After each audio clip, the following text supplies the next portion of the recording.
on, Joe. Let Geldy be Geldy. HD radio digital signal.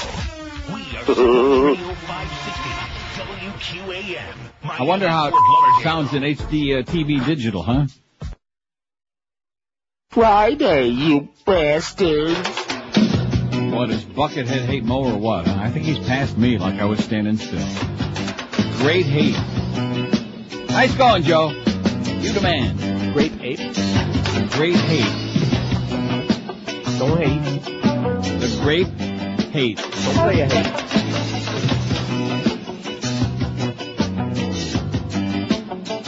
Estuvo muriendo aquí. I smoke 2 joints in the morning. I smoke 2 joints at night. I smoke 2 joints in the afternoon. It makes me feel alright. Yes. I smoke 2 joints in time of peace and 2 in time of war. I smoke 2 joints before I smoke 2 joints, and then I smoke 2 more. Oh, my daddy, he once told me, son, you be hardworking man. My mama, she once told me, son, you do the best you can. But then one day, I met a man who came to me and said, you turd, hard work good and hard work fine, but first take care of health. So now I smoke 2 joints when I get up. Alright. In the car I smoke 2 joints. I smoke 2 joints when I play video game, and at every 10,000 points I smoke 2 joints. I smoke 2 joints in time of peace and 2 in time of war. I smoke 2 joints before I smoke 2 joints, and then I smoke 2 more.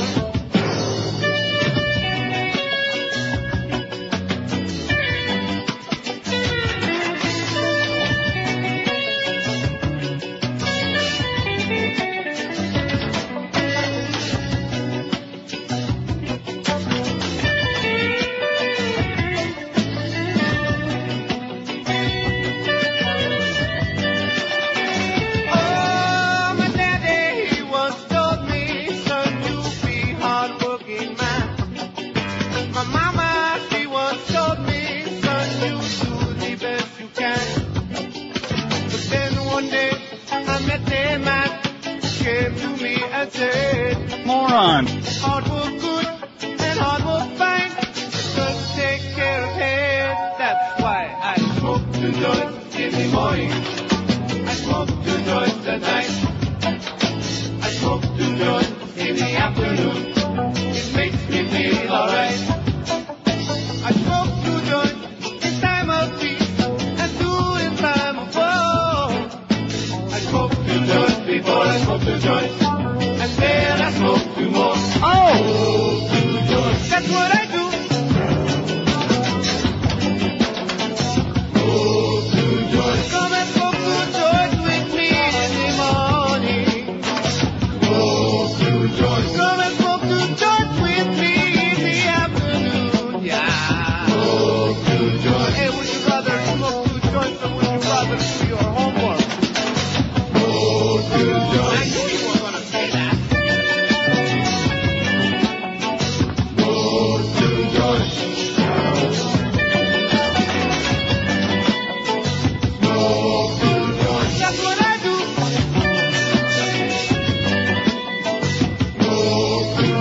How about that I'm in the Pieman, huh? They got him cornered, evidently, Al-Zawahiri. Yeah, whatever. They just like saying that over and over again. That's Dr. Al-Zawahiri to you. See. So take a look at this. Thanks to Alejandro in Miami and Diane in Key Largo and Tanya in Coconut Creek, the 3 latest South Florida people to sign the StopFCC.com petition. Nice going, guys. 57,868 signatures Scott's got on there. We're going to close in. We'll pass 60,000 over the weekend for sure. Way past. I think it was only about 43,000 when we first discovered this on Monday, about noon when that guy called in, right? Something like that. Was it Monday or Tuesday? Tuesday. Tuesday. We did that before. Tuesday. So we're already almost up to 60,000. The only problem is that there just are some people out there, I don't want to mention any names, who just aren't doing their job. See, the thing of it is, Clear Channel isn't going to let any of their people go on the air and promote this thing because it just isn't in their best interest to ruffle any more feathers with the FCC, especially since they're getting fined every day. More fines today, which we'll get into. You know what I mean? Oh, we're fine. Yeah. Yeah. So we got 6284 from Florida, people who've signed a petition, which is a far cry from the 1700 that were on there when we discovered this thing. Passed New York like they were standing still, like somebody killed them all in New York. 4102. Almost 2,200 signatures ahead of New York State with their 20 million people and with their big mouth on-air personalities. It's really, it's an embarrassment. Wouldn't you be embarrassed and humiliated? Embarrassed and humiliated. Nadine says, I'm fondly going through my recorded tapes of your show. How precious they are to me now, more than ever. You got it, Nadine. You go, girl. Back in the day when we could actually say something. I faxed you February 24th, never really expecting for censorship to grip us so quickly. Condoleezza and Kissa, will soon be memories of our free past. Speak out, people. Email the FCC and anybody who listened. Do it while you still have your freedom and vote. Neil, I'd be lost without hearing you. Thank you. You're a great motivator, my friend, and a true patriot. Love, Nadine. Yeah, I love the Patriots. How about those Maple Leafs? Oh, yeah, miracle. They held on. Boy, talk about just folding like an accordion right there at the end, but hung on for dear life. Nice going. Now, J.J. Jackson is dead. He died?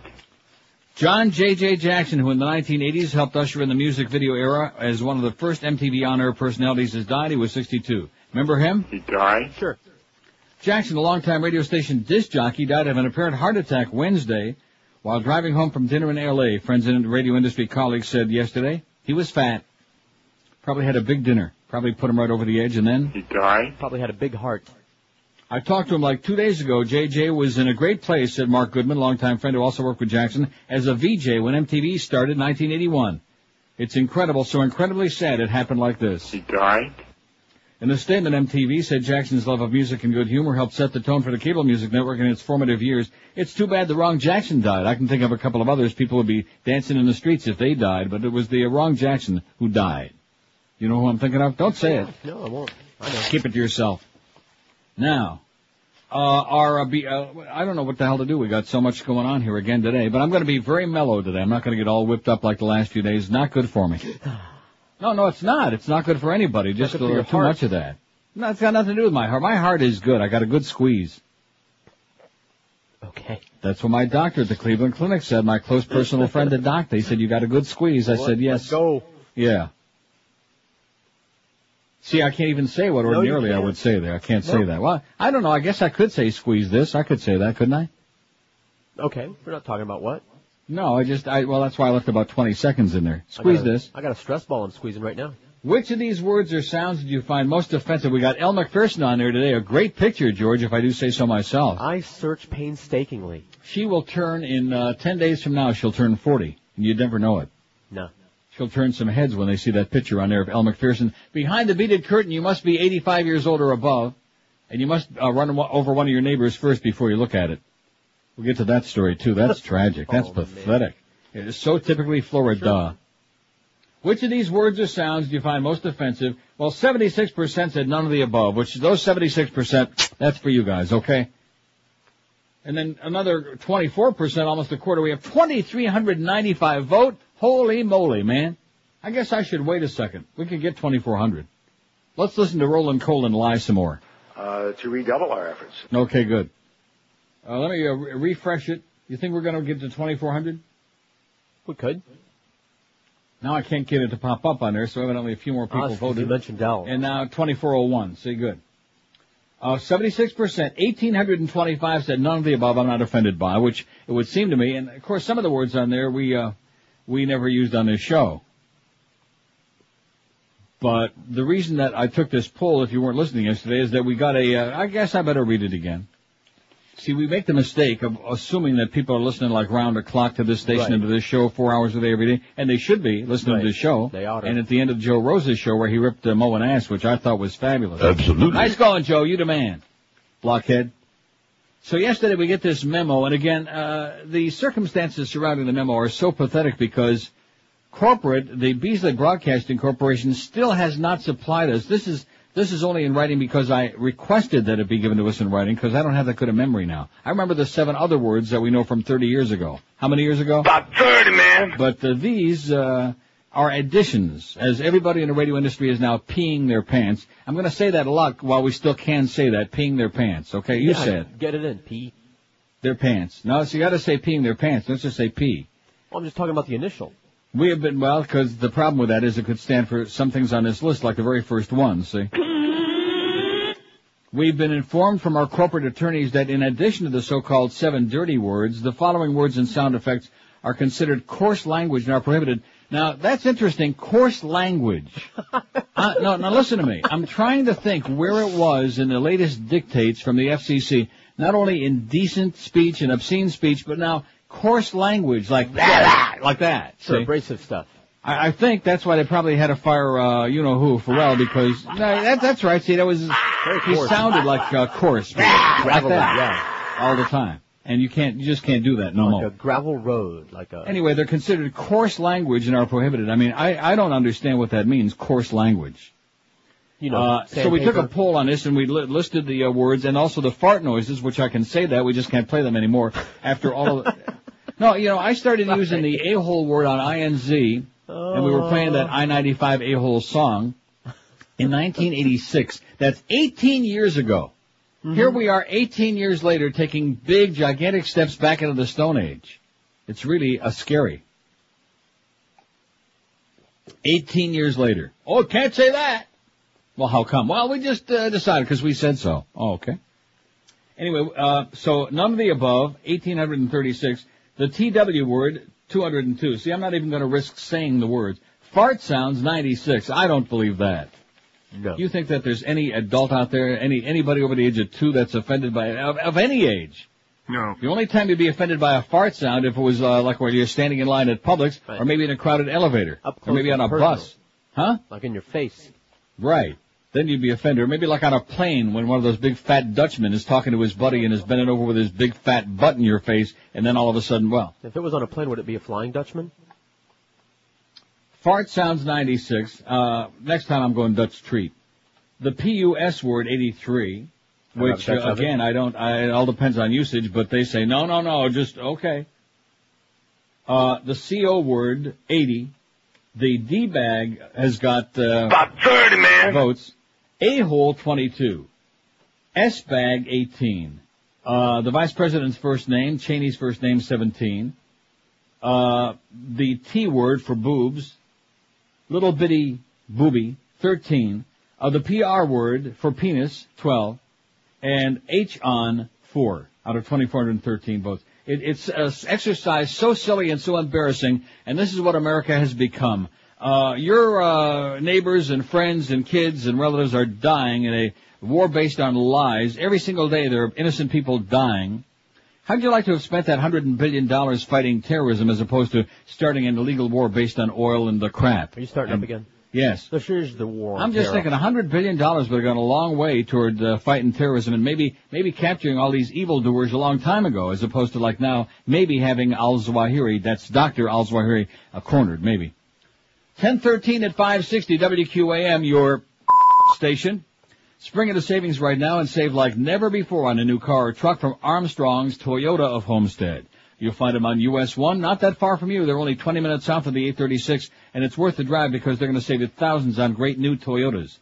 Check out these great lease deals waiting for you right now. An 04 Camry or 4Runner for just $269 a month for 48 months. How about an 04 Highlander for just $309 a month? Need a truck? How about an 04 Toyota Tundra, the safest truck in America? You pay only $179 a month for 48 months. $179 a month. Even George could squeeze that out. These are just some of the savings going on right now at Armstrong's Toyota of Homestead. And now with the toll increases on the turnpike on people using cash, Armstrong's will give you a free sun pass when you buy your new car or truck there too. General Manager David Rich and his staff will do just about anything under the sun to put you in a great new Toyota today. They'll cut you a deal. Experience the Armstrong Toyota of Homestead difference. They're locally owned and operated. They're committed to 100% customer satisfaction, putting a smile on your puss. Their service department is even open late till 8 weeknights to make sure your service work is done. They're located at US 1 and 293rd in Homestead, just 20 minutes south of the old 836. So do yourself a humongous favor. Don't waste your time with those big, fat, hotshot mega dealer or car giants who overpromise and underdeliver and then get you to their dealership under false pretenses. Don't do it. Call David Rich, the GM at Armstrong's Toyota of Homestead at 305-242-3247. 305-242-3247. Drive a little and save a ton on that great new Toyota at Armstrong's Toyota of Homestead. We're Sports Radio 560 QAM. No. You're a bastard. This is Keith Jackson on special assignment at the MTV Video Music Awards, where hip-hop rules and teen pop divas permeate the landscape in their belly shirts and palazzo pants. I spent the day with Marshall Mathers, otherwise known as Reese's Pieces. Look, old man, I told you a million times, M&M. No thanks, young rap fella. I'm diabetic, but appreciative of the offer. So tell me, Ice, what's it like to want to kill your mother? Right now, I'm just thinking about killing you. Oh, you're a young, affable, Andy Williams-like character. Do you know any Christmas songs? Oh, hold up on an answer there, Skittles. It's Christina Mandy Aguilera Spears. I'd recognize her anywhere. Excuse me, Brandy. Mind if I lick your navel? Ew! Get away from me, you sicko! Oh, Nellie, you're one hot chili pepper. Be cool, dollface. Oops, you did it again. You're breaking my face all over the place. Oh, here comes a couple of large black men. I think they're Wang Chung Clan. Hey, Clan man, what's up? Ooh, they're pointing something at me. Yep, it looks like 6 heavy artillery machine guns. How'd they get those past security? This is Keith Jackson on special assignment at the MTV Video Music Awards. Oops, they shot me again. It's 10:20 at 5:60. It's a miracle that there's not one word in there that we had to bleep. Amazing. Let's do one. Let's start a new list. Join the Big O, Orlando Alzagiri, the Big O! Noon to 2 today at Verizon Wireless in Boca on the corner of Glades Road and Lyons Avenue in the Somerset Shops, right next to Will Chamberlain's. Join for prizes and giveaways and to see the latest selection of Verizon Wireless products. This is not a promo. This is a commercial, Miguel. Once again, that's Verizon Wireless, 8903 Glades Road in Boca. He's starting to play that fast and loose crap again, and I don't like it. I'm getting really porked off with your good, close personal friend. Anyway, speaking of that, Elle McPherson, her picture is behind a beaded curtain. You must be at least 92 years old to see it, and you must click on there. And John Ashcroft is monitoring you, and he's going to make damn sure, so don't lie. Eleanor Gow, that was her real name. She was born March 29th, 1964 in Sydney, Australia. Her original plan was to study pre-law at Sydney University, but when the 18-year-old 6-foot beauty was discovered in Aspen, Colorado, she was immediately signed at a Click modeling agency. She soon became a staple of Elle magazine, posing for the magazine for 6 years. While her talent as a model was undeniable, her marriage to the fashion magazine's creative director, Gilles Bensimon, further secured a relationship with the magazine. She ventured into the world of exercise videos, motivating and teaching people how to stay fit to hopefully end up with a body like hers, probably something every woman would love. She showed off her body on the cover of the much-coveted Sports Illustrated swimsuit issue in '94 with models Kathy Ireland and Rachel Hunter, who we just were talking about yesterday. How do you like that? Yes. Having already achieved supermodel status, Elle knew that the glamorous modeling industry has high turnover, so she set her sights on other projects. Since the crossover from modeling to acting is a popular and usually successful one, Elle decided to perform in front of film cameras. She appeared in 1990 in Woody Allen film Alice, but the part required nothing more than a walk-by. She just walked on by. Still, that was a start. In '94, the body was required to gain 20 pounds for her meteor role in Sirens, co-starring the unctuous Hugh Grant. The obnoxious Hugh Grant. In '96, she appeared in a remake of Jane Eyre and starred opposite Ben Stiller in the comedy If Lucy Fell. That year, she appeared in A Mirror Has Two Faces with Barbra Streisand and Jeff Bridges. On it goes. Bada-beep, bada-boop. Signed with Miramax, the leggy model actress was the object of Batman's affection in 1997's Batman and Robin and co-starred with Anthony Hopkins and Alec Baldwin in The Edge. She was recently last seen on the sitcom Friends in the recurring role of Joey's new roommate. As for her personal life, she and Gilles Bensimon got divorced, and she's since had 2 ex-fiancés, Eric Miller and Tim Jeffries, has dated Sean Penn. Oh. She's now with her longtime companion, Swiss financier Arpad Arki Bussin, the father of her son Flynn. How do you like that? She's got some kids, but you'd never know it. Here's one of the great stories of all time. So this is South Florida. Before I do that, this one. Statesboro, Georgia. A couple who got into a dispute over a theological point after watching The Passion of the Christ were arrested after the argument turned violent. Of course. Statesboro, Georgia. I've been there. They have the Statesboro Diner. Why was I there, I'm trying to think. Did I once broadcast a ball game there, something like that? I think so. Do they got fried green tomatoes? They got some darn good stuff. Yeah. It's great. The two left the movie theater debating whether God the Father and the Holy Trinity was human or symbolic, and the argument heated up when they got home. Melissa Davidson said, "It was the dumbest thing we've ever done," she said. Melissa, 34, and her husband, Sean, 33, were charged with simple battery March 11th after the two called police on each other. They were released on $1,000 bail. She did it? No, he did it. They done it. According to a police report, Melissa Davidson suffered injuries on her arm and face, while her husband had a scissor stab wound on his hand and his shirt was ripped off. He also allegedly punched a hole in the wall. Really, it was kind of a pitiful thing to go to a movie like that and fight about it. I think they missed the point, said Gene McDaniel, the chief sheriff's deputy. They missed the point. No, I think they got it. No. I think they missed it. Then you are brothers. Why do you wrong one another? See?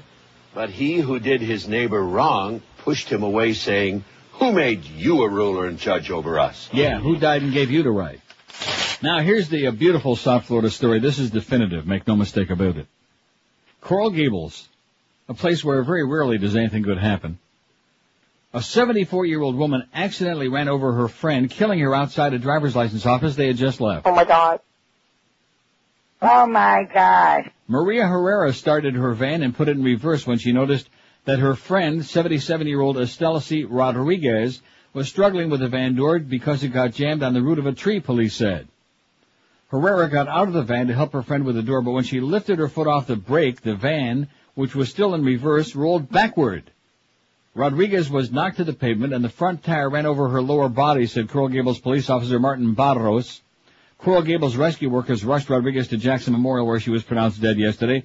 This is a horrible, horrible tragedy, Barros said. It was unclear why the women were at the Department of Motor Vehicles office, but they may have been renewing a license. Rodriguez's license was due to expire in 43 days. Herrera has a valid driver's license according to records. Barros said any charges against Herrera would depend on the outcome of the department's traffic homicide investigation. Wow. How old do you have to be to stop driving in Florida? About 140? I think it's 100 and... About 30, man. 130.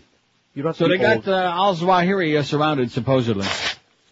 That's Dr. Ayman the Pieman, Al-Zawahiri. My feeling about that whole deal is let us know when something happens, you know what I mean? Let us know when you got him, or who you got, or what it's all about, and about Osama's kidney, etc. Okay, here's our poll question today.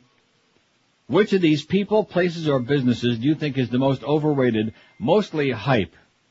Kind of a state of mind thing, you know? Doesn't live up to expectations. Here's our short list so far. We got 4 on there. Howard Stern, The Rascal House, Niagara Falls, and Walmart. Now, is that a disparate list or what, huh? See, I like this poll because it's all over the place. You can put a whole bunch of different stuff on here. Which of these people, places, or businesses do you think is the most overrated, mostly hype? Howard Sperm, Rascal House, Niagara Falls, or Walmart? I got one. Yeah? Joe's Stone Crabs. Joe's Stone Crabs is excellent. But if you smear the maitre d', he'll get you in. I smeared the maitre d'. It didn't work. Joe's Stone Crabs. I wouldn't go there if they paid me, if they gave me $100 to go in there. Not no more. Oh, you can't say that! See, we have a lot of people on this radio station who are just obsessed with that place because, they get wined and dined and treated like, and that's fine, But Stone Crabs, I've been told to stay away from crabs myself. 1027 at 5, oh, can't say that. 1027 at 560 QAM. This is Sports Radio 560 QAM.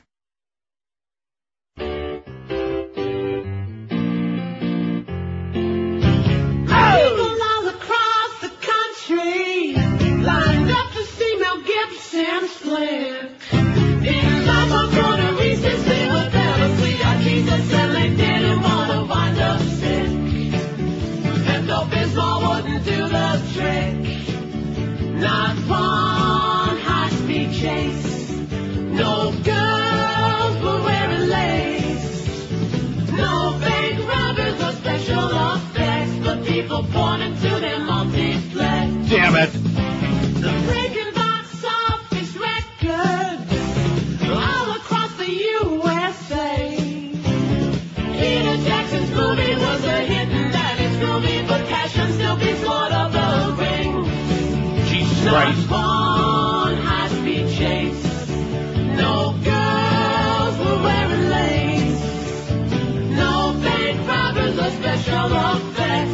People pointing to their multi-flag. 10:33 at 560 WQM. Jerry in Bonita Springs, one of our best and most chronic faxers who's just out of control lately, whipped up into a frenzy, says, I know you have many resources for interesting articles, but I think you may have missed this one. It's in the new Rolling Stone magazine called Bush's Bagmen. I didn't know he had any bagmen.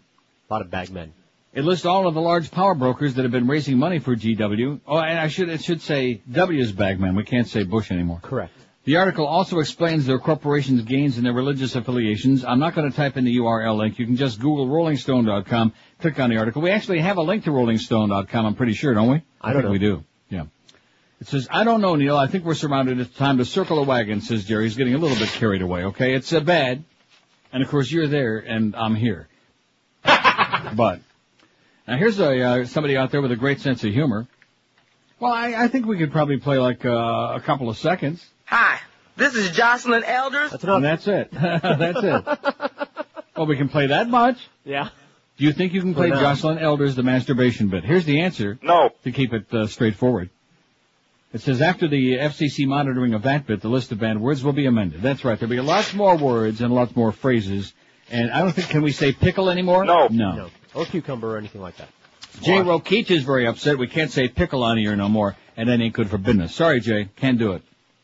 Speaking of more of this same kind of crap, you know, it's a miracle to me that so far with all of these words, we still can say crap. Isn't that amazing? Yep, and turd. Just let's not bunch them all together in there. Will you just relax? See, that's what you're always piling on. Just back off a little bit. Ease off. Crap. See? You just drop one in every now and then, and then maybe a little bit later you can drop in. About you me. turd. See, like that. You definitely don't want to do crap. You turd. all together, because that's bad.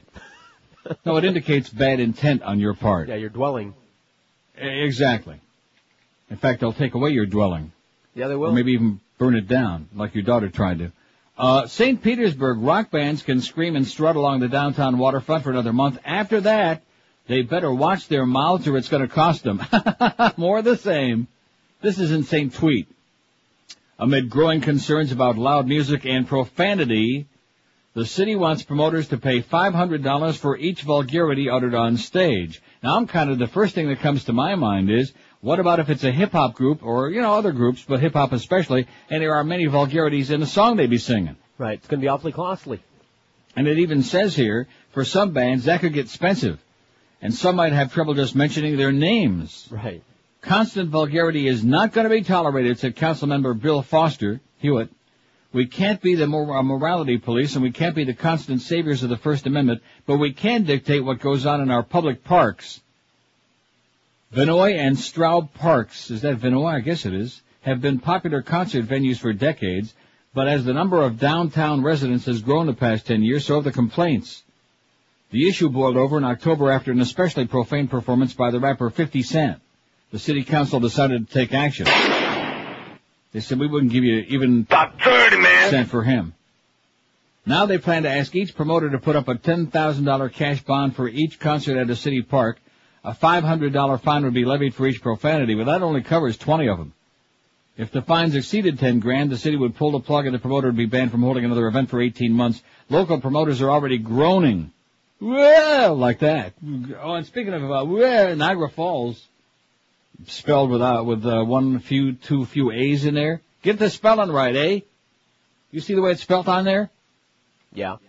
Niagara. Get with it. Is that Josh's bad or did Eric do that? Who knows? Josh. It's not me. Eric did it because that was on the original list. Howard Stern's got 20. Which of these people, places, or businesses do you think is the most overrated, mostly hype? We got some votes on there. 48. Howard Stern's got 20. Joe Stonecrap 13. Walmart 7. Rascal House 5. Niagara Falls, spelled badly 3. The Outback Steakhouse, somebody said. Where'd that come from? Facts. Oh, facts. That you just don't have any votes yet, though. Anyway, getting back to St. Pete. Local promoters are groaning and moaning. I can't tell 50 Cent. Mr. 50 Cent not to say the F word, said Dave Hundley, owner of the State Theater in downtown St. Pete. I don't have any control of what an artist is going to do on stage. They're talking to the audience. Hundley said the policy will cut down on the variety of concerts held in St. Petersburg. It also could discourage national promoters from considering the city as a venue, he said. I don't know why they'd go there anywhere. There's nobody under the age of 100 in St. Pete. The grandparents of the people in Sunrise all live in St. Petersburg. The Vans Warped Tour, scheduled to appear in Vinoy Park July 30th, is almost certain to rack up a heavy penalty for promoter Jean-Claude Bodziak. One of the tour's featured acts is called the F-Ups. Another performer, Guttermouth, has a song called Cramming Up Your... begins with an A. Well, we can say ass. Of course, not all bands use profanity, but it's hard to tell what performer might do in the heat of a performance. I don't know if Neil Diamond is suddenly going to say F, Hundley said. To penalize the promoter is a really, really backward way to do what they're trying to accomplish. The City Council still has some details to sort out before it considers the proposal in its April 1st meeting. No fooling. What words will be considered... Oh, see, here we go. What words will be considered profane, and who will keep track of the vulgarities uttered on stage? Oh, this is great. They're going to have a bad word counter. Obviously, said Chief Assistant City Attorney Mark Wynn, there are some constitutional issues regarding the First Amendment. Forget about that. Here's the First Amendment. That's it. Tear that baby up. Constitution? Yeah. Just tear that piece of crap up. Here's a little bit of refreshing news from a Neanderthal place. New fines by the FCC, by the way. We'll get into all of that stuff. Got a whole plate. In fact, if you eat this whole plate, you might get wild diarrhea. Can we still say that? No. You might get wild the runs. Tennessee County beats hasty retreat from call to ban homosexuals. The county that was the site of the Scopes Monkey trial over the teaching of evolution yesterday reversed its call to ban homosexuals. Oi! Rhea County commissioners took about 3 minutes to retreat from a request to amend state law so the county can charge homosexuals with crimes against nature. The Tuesday measure had passed 8-0. 8-2. Oh! County Attorney Gary Fritz said the initial vote triggered a wildfire of reaction. I've never seen nothing like this, he said yesterday. I've never seen nothing like it. You ain't seen nothing like it? No? Nope. But Fritz said it was all misunderstanding anyway. They wanted to send a message to our state representative and senator that Rhea County supports the ban on same-sex marriage, he said.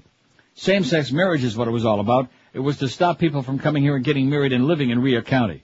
Oh, now that's where everybody's thinking of going anyway, aren't they? Rhea County, Tennessee? Sure. My goodness, who wouldn't want to go there? Now, not that the issue of banning homosexuals didn't arise. I'm not saying it wasn't discussed, Fritz said. Sometimes he had 5 or 6 people talking. Fritz said he advised the commissioners they cannot ban homosexuals or make them subject to criminal charges. The U.S. Supreme Court in 2000 struck down the Texas sodomy laws as a violation of adults' privacy. Fritz said he don't think the issue will come up again. I think they got all the publicity they need about it, he said. All the commissioners declined to comment yesterday. Social worker Esther Jackson, 24, one of 300 people who attended yesterday's meeting, held a sign reading, "Breed love, not hate." It's just ignorance is all, she said at Tuesday's vote. But 12-year-old Caitlin Kinney, attending the meeting with her mother, said she supported the commissioner's initial vote. I think they should go further, try to see if they can ban them, she said. It's not a Christian thing. The politically conservative county holds an annual festival commemorating the 1925 trial at which high school teacher John T. Scopes was convicted of teaching evolution. The verdict was reversed on technicality, and the trial became the subject of the play in the movie Inherit the Wind. Rhea, Tennessee. Let's go to Rhea, and we'll all get married, the whole human race. Live and local. We're Sports Radio 560 QAM.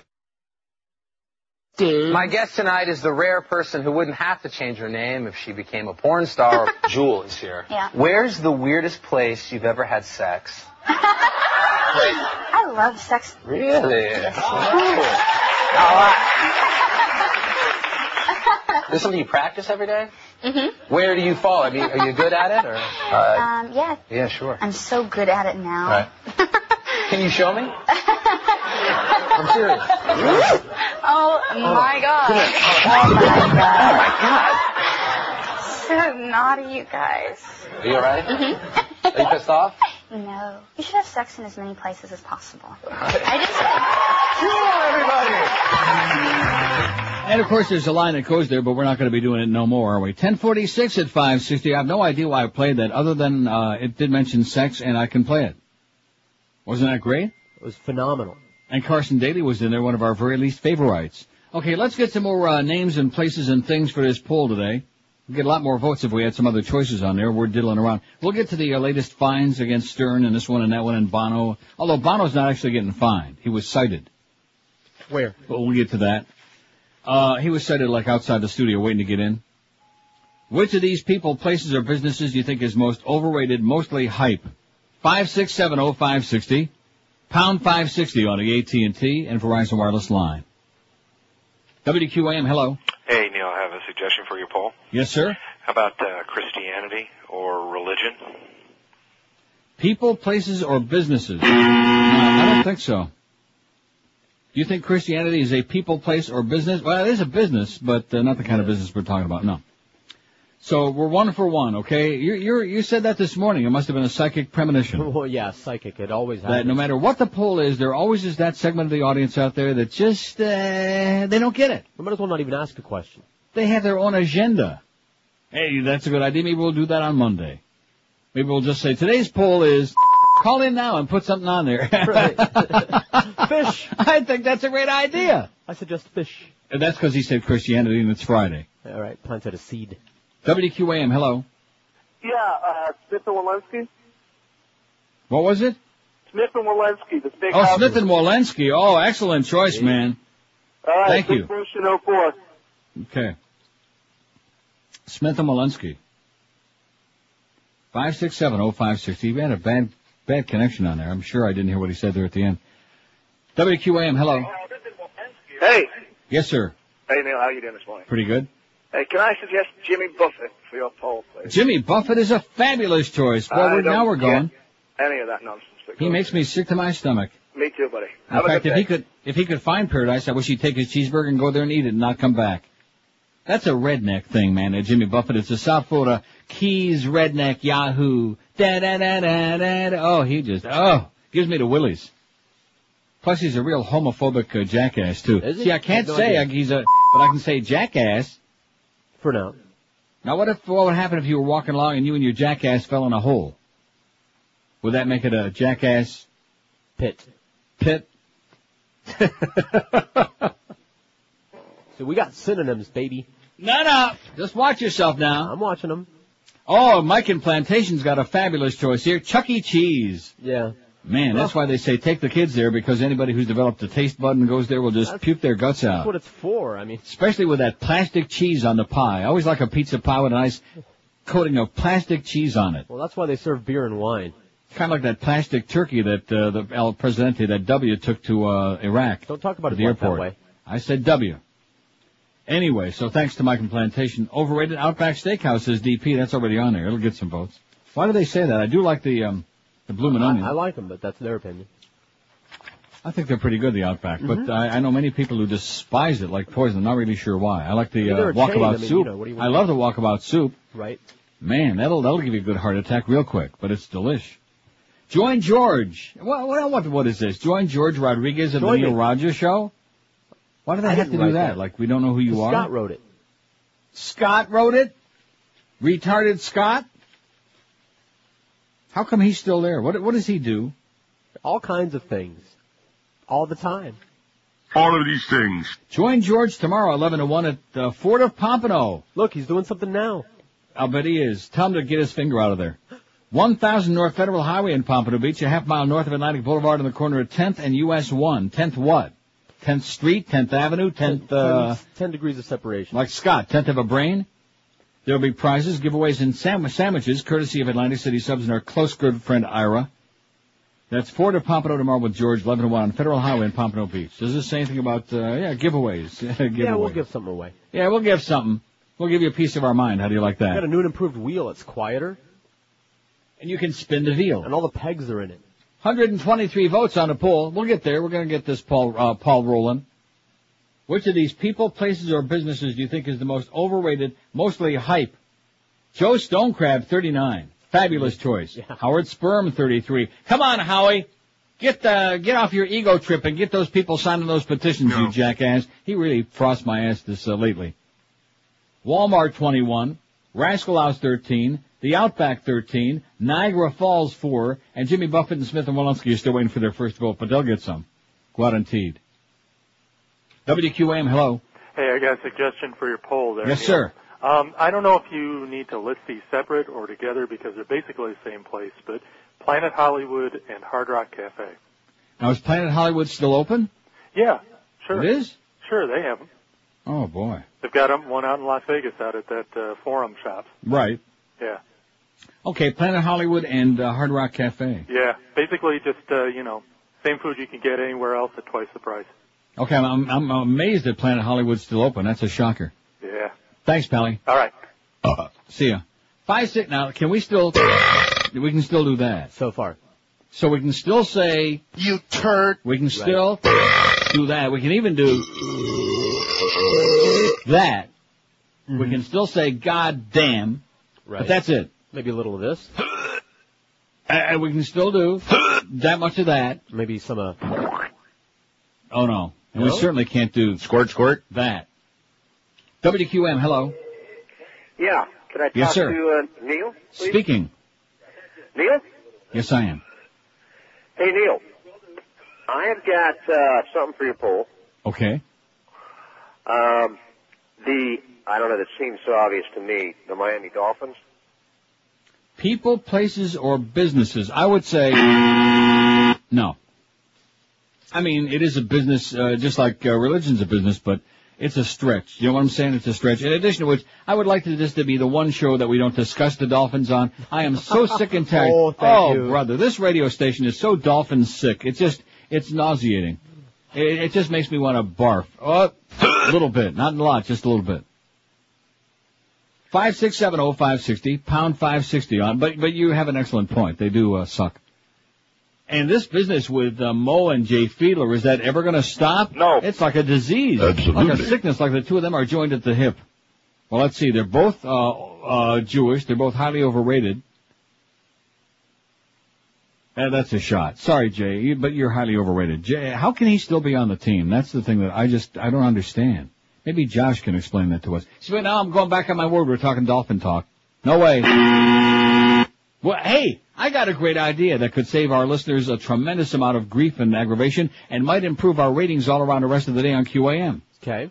Since they're banning everything, how about banning Dolphin talk? All right. Yeah, for at least until the exhibitionist season starts, huh? And now the rest of the stations. At least until a big draft Saturday in April, whenever the hell that's coming. Wow. WQAM, hello. Neil. Yes, sir. How you doing today? Pretty good. I got an idea for you, Paul. Okay. Anything related to Disney? Disney certainly is a business. Yes, it is. It's bad and overrated. Okay, thanks, Pally. See you. Sure. Okay, like, But yeah, Disney. he's, huh? Disney. Movies, Disney. the parks, Eisner? Right. crappy toys. Used to Now, be you something. do like Disney World, though. It's overrated, I used to. And the food there is, highly overrated. And you don't want to eat expensive. there. Right. No, that's a good one. That'll get many, many votes. In fact, most of the stockholders will probably be voting on that. 567. Oh, there's a picture of the White House. What's that all about? Oh, geez. Ready? Oh, they just went to commercial break, so it couldn't have been anything too important. Holy chow. WQAM, hello. Not there on line one. QAM, hello. Good morning, Neil. Buenos dias. South Beach sucks. South Beach South is a Beach. place. Okay. Thanks, Neil. Thank you. Highly, highly, highly overrated. Highly Selassie. Joe Stonecrab and Howard Stern are tied at 43. Maybe Howard can eat there one day. Huh? And maybe we can give him a talking to and tell him to get off his ego trip and start promoting StopFCC.com and get on for the whole industry and not just because it's not just about him. He don't get it. And neither do his sycophants. Walmart 23, Outback 17, Rascal House 14, Niagara Falls 5. You notice how I said that? Mm-hmm. Niagara Falls 5. Don't go there, by the way, for your honeymoon or any other purpose. Wow. What if I want to do that, fall diving business? Tourist trap. That's all it is. Tourist trap. Hard Rock Cafe 2, Jimmy Buffett 2, Smith & Walensky 2, Chuck E. Cheese 2, Planet Hollywood 2. None yet for Disney or South Beach, but I'll guarantee I bet you George's life on it. Live and local. They'll be smoking. This is Sports Radio 560. QAM. She fakes orgasms. I fake foreplay.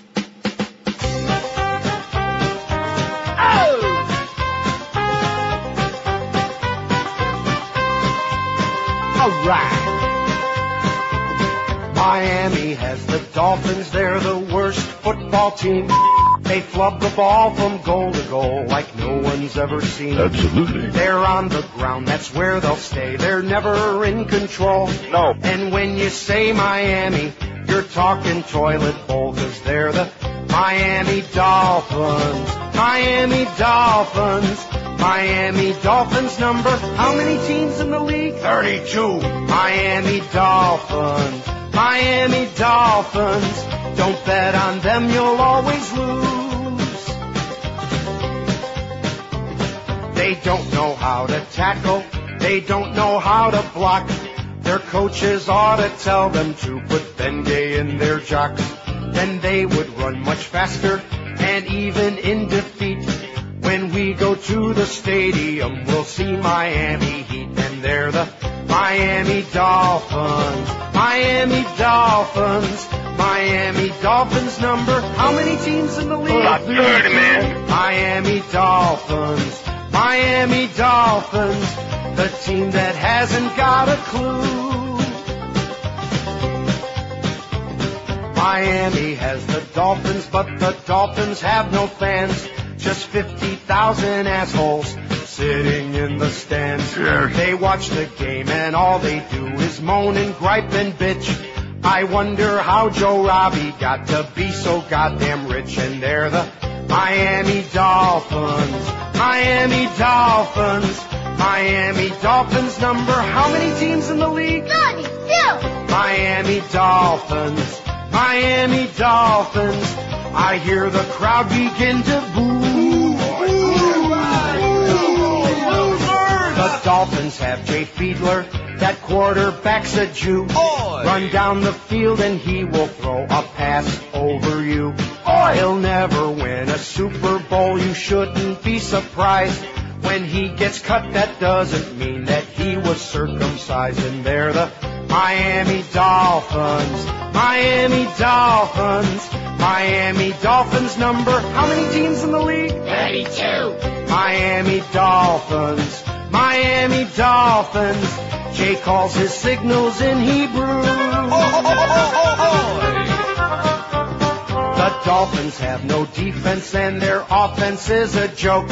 Like George Bush eating pretzels, you know they're gonna choke. They'll always disappoint you when they're in a playoff race, with fewer points than pockmarks on Huizinga's ugly face. And they're the Miami Dolphins, Miami Dolphins, Miami Dolphins number. Oh, what the hell, 32. About 30, man. Miami Dolphins, Miami Dolphins, Miami Dolphins, now they're through.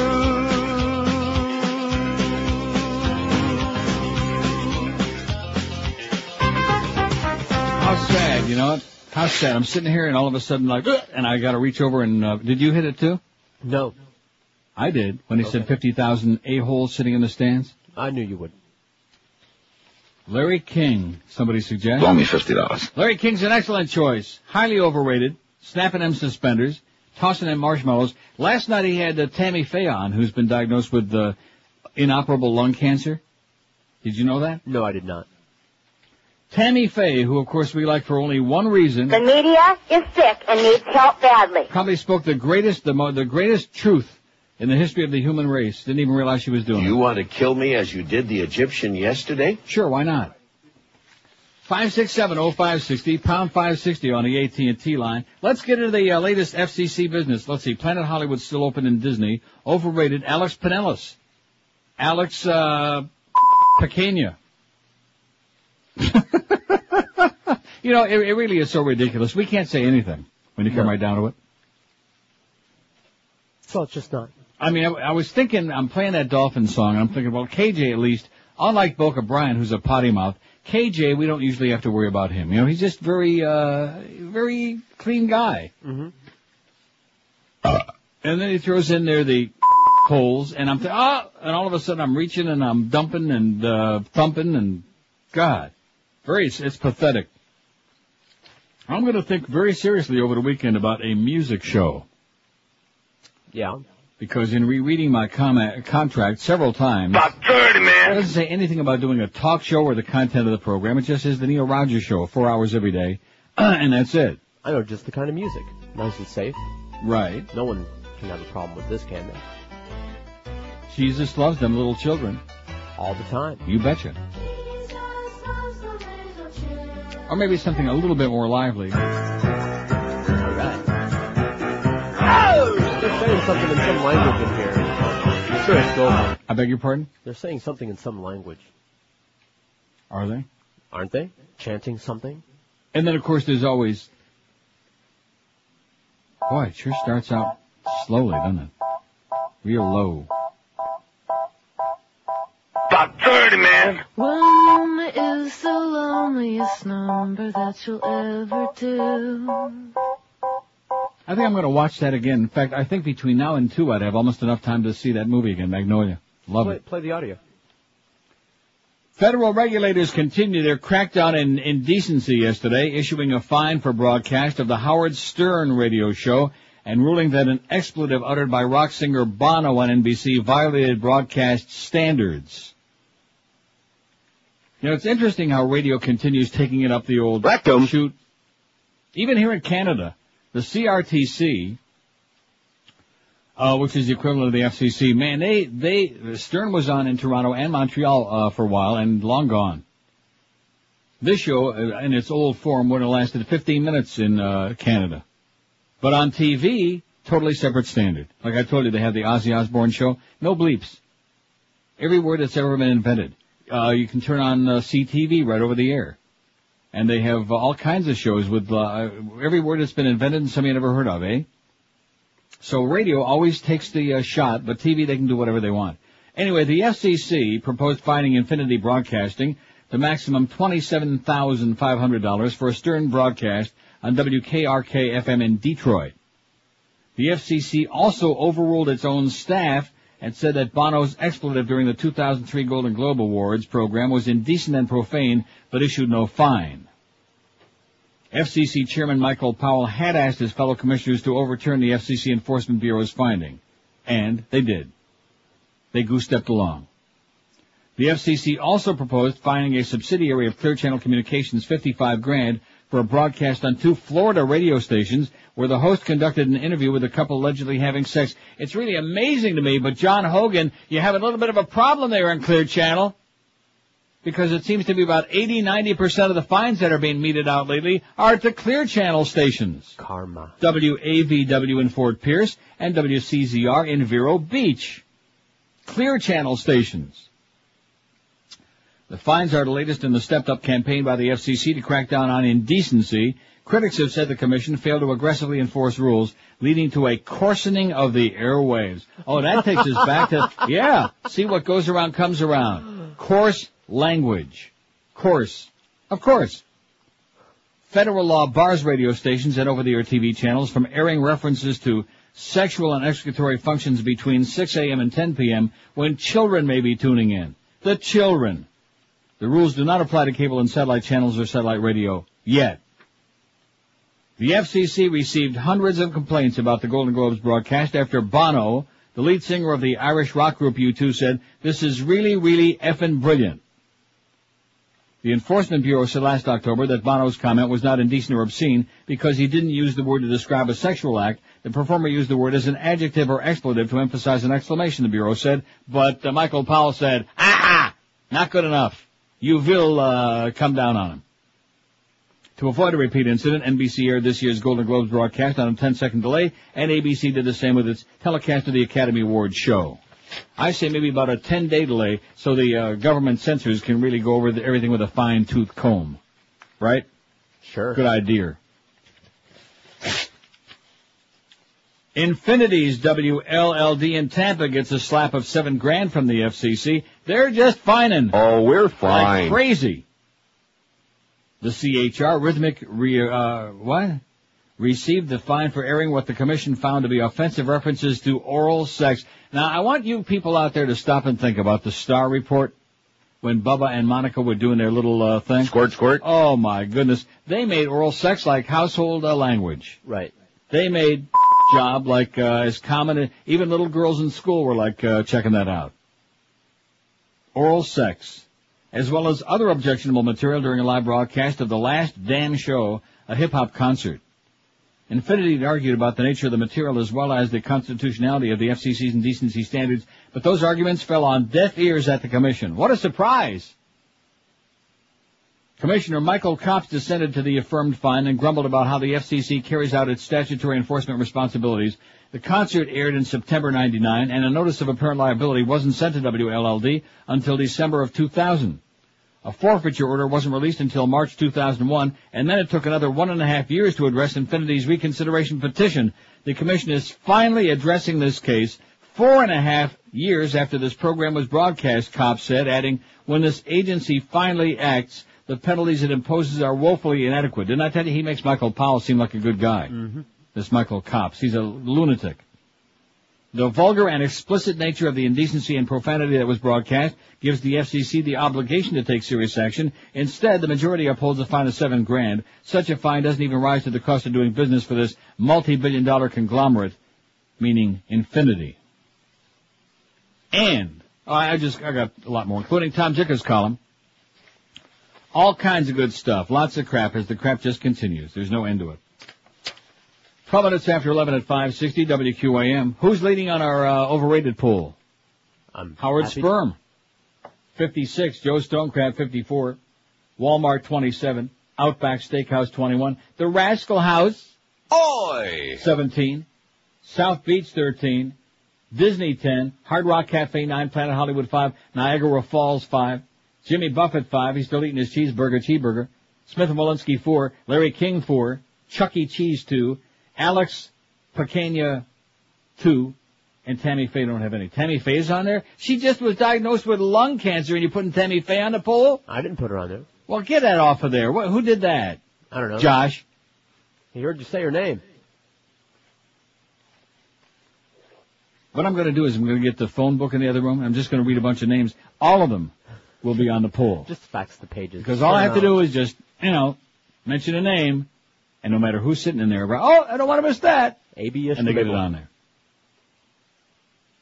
How about Ish Kabibble? 11:13 at 560 WQM. I've been telling you for years why you ought to be doing the smart thing when you buy a mattress. Call 1-800-MATTRESS for Dial a Mattress. Here are some more reasons why you should do that. Dial a Mattress backs up everything they say in advertising 100%, but their competitors still use many false and deceptive claims. When you see a mattress ad making outrageous claims, our advice is read the fine print. There are lots of lies waiting for you out there. Here's an example. Big ads that scream free frame, free setup, free removal. And then the tiny print underneath says it only applies to luxury models, or you have to live so close to the store you'd be a neighbor for delivery, or it's for something you don't need, like a frame. And guess what? Most people don't need a frame, and the store won't apply the credit to something else instead. It seems like there's always some reason why the promotion doesn't apply to whatever you be buying. At Dial a Mattress, no BS, no tiny print in their ads, no disclaimers. Every Dial a Mattress delivery includes free setup and free delivery, whether it's a top-of-the-line set, a twin mattress for a bunk bed, or anything in between. And Dial a Mattress delivery terms apply wherever you live, too. No exceptions. From Kendall to Stewart, Palm Beach to Fort Myers, Dial a Mattress reminds you to read that fine print, too, because they want you to know what you're buying, even if you decide not to buy from them. So what are you waiting for? Do the smart thing like I've been doing for years when you need a mattress. Make one simple call. They'll be there knocking on your door in no time at all. Call 1-800-MATTRESS or log on to mattress.com. 1-800-MATTRES, the honest way to get you a great new bed. Live and local. This is Sports Radio 560. QAM. Florida sucks. On the next Fear Factor, wholesome entertainment approved by the FCC seal of good White Housekeeping. We locked FCC Chairman Michael Powell in a room with nothing but a screen that flashes pictures of boobs. See this, Mike? This is a boob, Mikey. A boob. Stop it! Stop this filth or I'll fine you! See this one? See this one here, Mikey? It's a bumper sticker for the fight against breast cancer.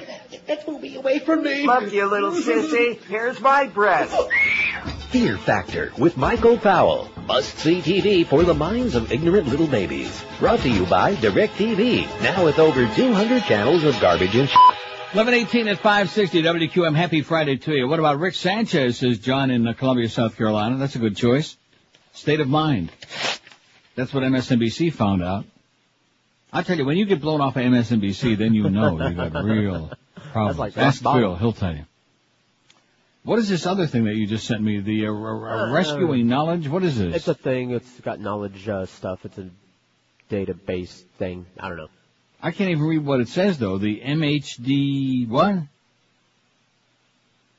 The memory hole, is that what that says? Oh, something like that. It's bad facts. Anyway, thanks. How about Bayside and Florida? Also says Florida sucks. Bayside and Florida. Florida's a place last time I checked. Here's another one. Carrabba's Italian Grill. Is that one of our sponsors? I don't know. Never heard of him. I don't, let's not put that on there. We don't want to be putting any sponsors on there. No. I think the Outback's a sponsor too, but that's, another story. And probably Joe's. Well, whatever. And maybe, even a Rascal House. Too bad. That's what Steve says. Also, a word that people mispronounce is Washington. How are we getting back to that? And that wasn't, the deal. Okay? On that poll. At any rate. Joe Stone grabs, it says here is the epitome of overrated. State of mind is the perfect term to describe it. It's so sad when I see all those people lining up just to get the bum's rush when they finally get a table. Mm-hmm. They gladly go along with it, like the people running the restaurant could treat them 10 times worse and they would still love it, like the W people, see I can't say Bush, like the Bush people are ready to drink the Kool-Aid at a moment's notice. Speaking of Kool-Aid drinkers, rumor has it that Phil Hendry has ballooned to almost 300 pounds. Now he looks and sounds like lard ass. Are you sure? That's what they say. How do you like that? What's that all about? I'm trying to think back to the IOD days. Was Phil, I don't think he was ever fat. Yeah, he had a gut beer belly. He had a little bit of a belly, but he wasn't like a big fat guy. He's ballooned to almost 300 pounds. Wow. I think somebody's punishing him. Oh, good home cooking he's taking advantage of now. Oh, here's the facts from Ray that goes along with that memory hole thing. It says, I found this site with some great stuff called the Memory Hole. And below is an example, yada, yada. Remember, I also recommend the Sydney Morning Herald. Okay, Ray, calm down, okay? Ray's a good fact, so you're just a little bit carried away. Just calm down. Today's Friday, and I noticed that now since I'm not ranting and raving and going on about StopFCC.com, we got about, 65 or so more people that have signed a petition today from Florida, but it's not like it's been the previous part of the week. And if anybody thinks I'm going to keep doing that here every day, oh, you got to get on. I mean, I'm doing my part. I'm doing the best I can. What all of you people need to do, and besides signing the petition, is email everybody else that you know and have them do it. That's the way to do it. Because, we're getting close to 60,000 signatures on there, which is very good. So let's see, from the 2 weeks, 60,000 signatures. But Scott needs a lot more than that. We need to have like 600,000 in about a month. And the names, but this has to do with all of our livelihoods. This has to do with freedom of speech. It has to do with your entertainment, what you can hear, the choices that you have to make. It's amazing. Stuff that we've been playing for years. And I think that, these corporate lawyers here are going way off the deep end. When you run that scared, we might as well just play music. Seriously. Mm-hmm. The sports shows, well, they're talking about sports. Yeah, they're talking about the Dolphins. Although a lot of people would like to say that about the Dolphins. Tom Dicker writes in his column tomorrow, an inventive way of fighting the moral mafia, says Tom. People get it. Judging by the response to columns on the government jihad against broadcasters, make no mistake, this is a religious war, writes Tommy. Americans understand that the issue isn't Howard Stern getting bumped from a half a dozen Clear Channel stations. It's an all-out assault on the First Amendment. It's an all-out assault. Bills have been introduced to extend regulation to cable and satellite TV, even though they come into the home via private wires, not the public airwaves, the justification for control over broadcasters. The government has no more right in insinuating itself into cable than it would private phone calls. Don't laugh. The Patriot Act makes this possible, as well as the ability to pry into the books you check out of the library. What's happened since the Super Bowl hasn't just cast a chill over broadcasters, it's created nuclear winter. Neil Rogers, king of South Florida radio for as long as Stern has been king of all media, says WQAM has redlined 70% of his comedy bits, and he gets a new list of things not to do almost every day. I've been doing some of these things for 25 years, and suddenly they're off limits, Rogers said. That so many understand this is the only positive to emerge from this sorry situation. If the expressions of concern share a theme, it is, what can we do? Letters to elected representatives are a way to vent, but may not be effective because many who share your outrage are too lazy to do likewise. Lawmakers are impressed by numbers, especially in an election year. The religious right was able to generate 200,000 letters demanding a crackdown in the wake of Janet Jackson's unveiling. It's an imposing number and explains the urgency that Congress and the FCC have assigned to the witch hunt. 4 years will have passed before a report on what happened on 9/11 is released. How's that for priorities?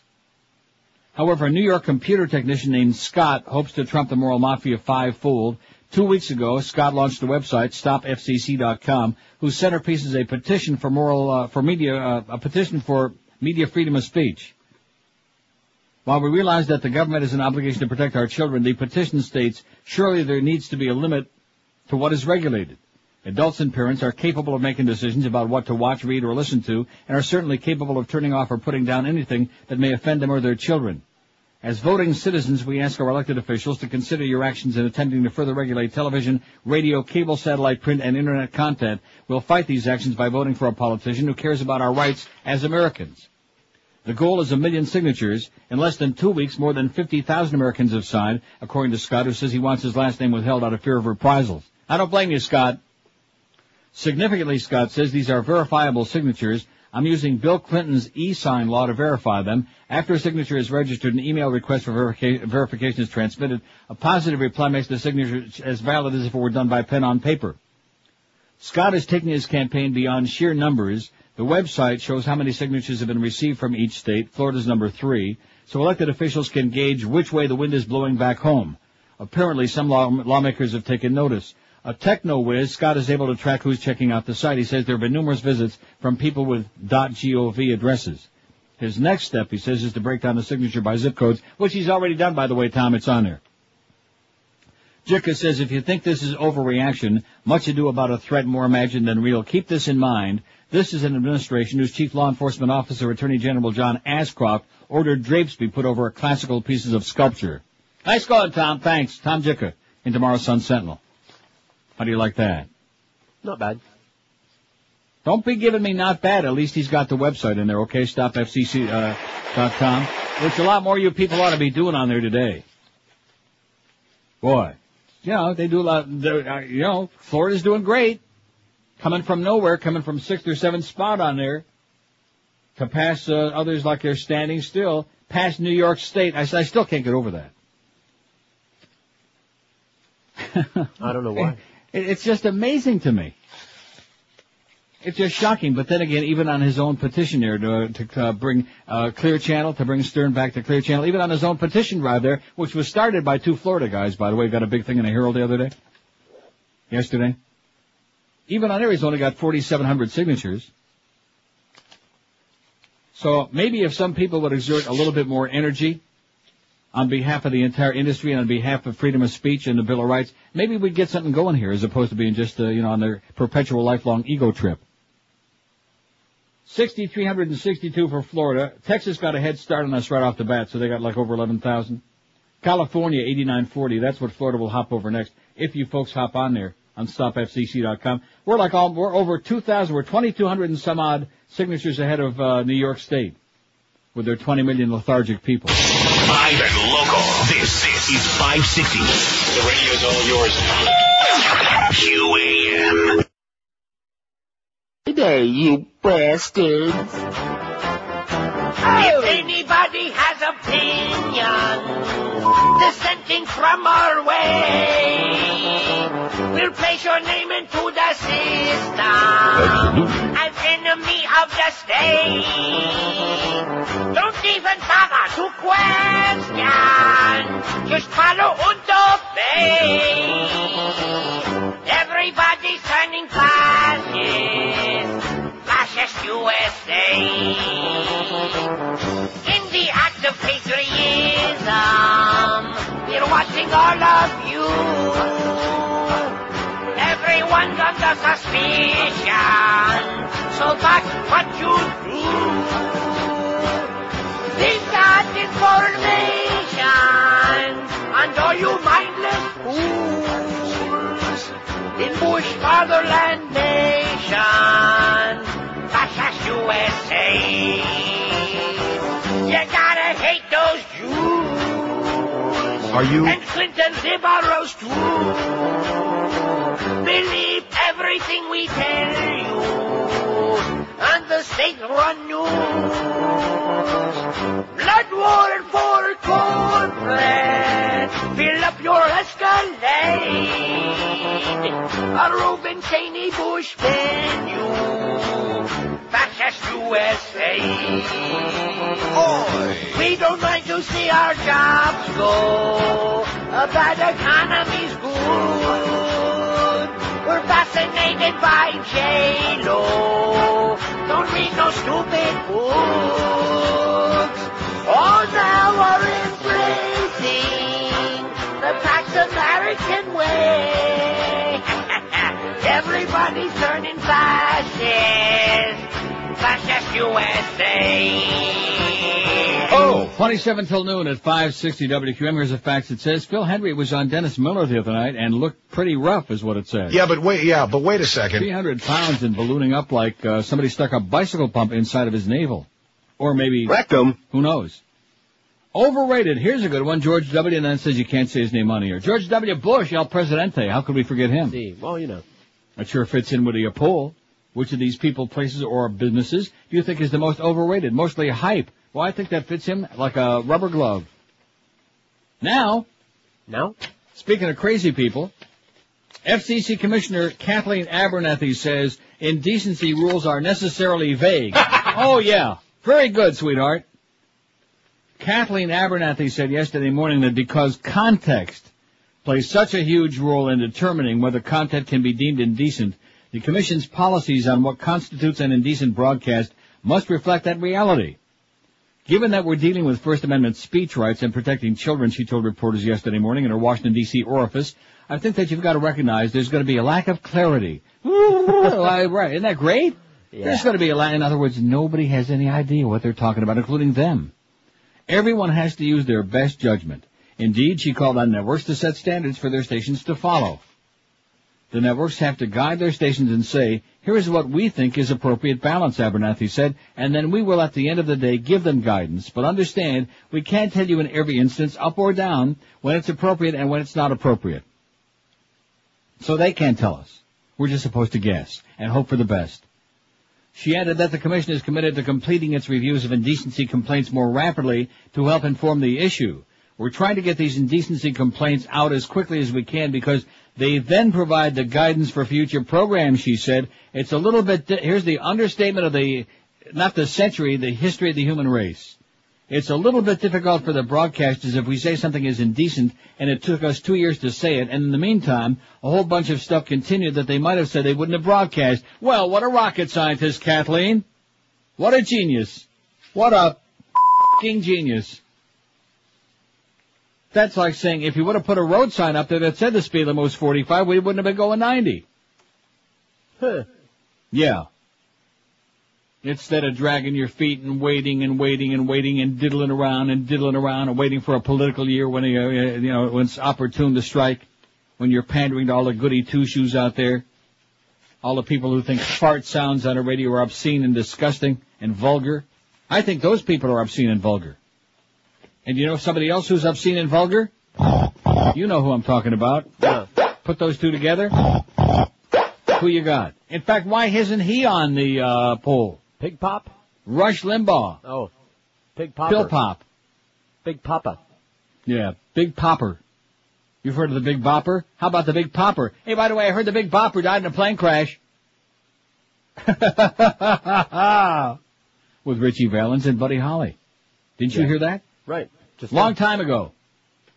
Now, Miss Fudge will probably put on his website, oh, Neil Rogers goes on here and said Rush Limbaugh died. I didn't say anything about Rush Limbaugh. I said the Big Bopper, not the Big Pill Popper. Get it right, Miss Fudge. Rush Limbaugh's lawyers pulled a gotcha out of their head yesterday, says today's Palm Beach Post, pointing an appeals court to one of its own decisions forbidding the seizure of medical information without due process. Attorneys for the right-wing fascist talk show icon wrote in a brief before the 4th District Court of Appeals that the same court ruled 2 years ago that a DUI suspect's blood test could not be used in a criminal case against him because the state consent law hadn't been followed. Prosecutors have argued before the court that the federal Fourth Amendment guaranteed their right to seize Limbaugh's records and that they didn't have to follow state law procedures. Prosecutors made that same argument in the DUI case and were flatly rejected, wrote Limbaugh's attorneys Roy Black and Jackie Perchik in yesterday's response. Prosecutors omitted the fact in their current argument before the appeals court Limbaugh's attorneys be writing.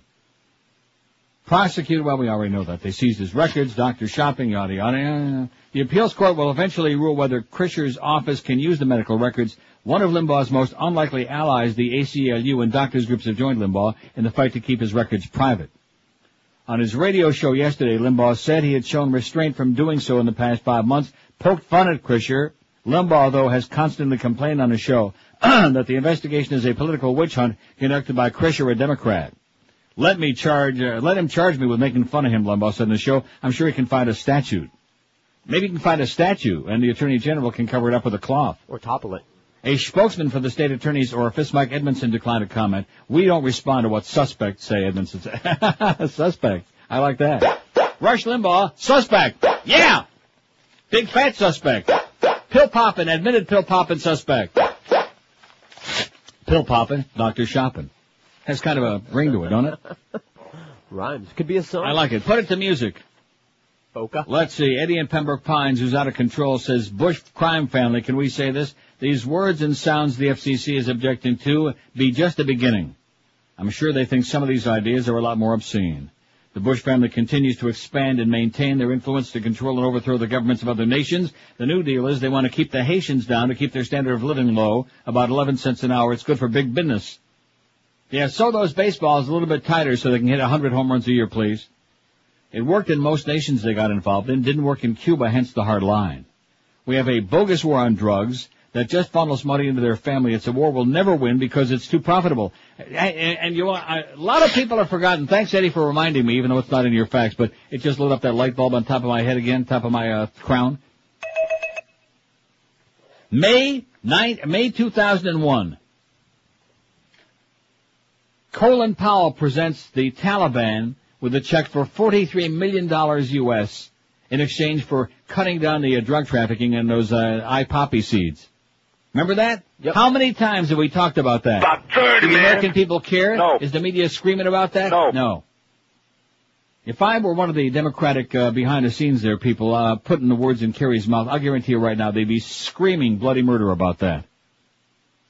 We were subsidizing these bastards because they were going to help us build that oil pipeline through Afghanistan. OIL-MONEY. How many times? How many zillion times? About 30, man. 30 zillion times I've told you that. You're wrong, Neil. You just this anti-Bush stuff. Yeah, right. Whatever you say. Don't confuse the public with the truth. They can't handle it. Even Jack Nicholson knows that. Don't forget, join the Big O, the Big Orlando Alzaquiri. Noon to 2 today at Verizon Wireless in Boca, corner of Glades Road and Lyons Avenue in the Somerset Shops, right next to Will Chamberlain's. Join O for prizes and giveaways. Once again, that's Verizon Wireless, 8903 Glades Road in prestigious geriatric Boca. We're Sports Radio 560 QAM.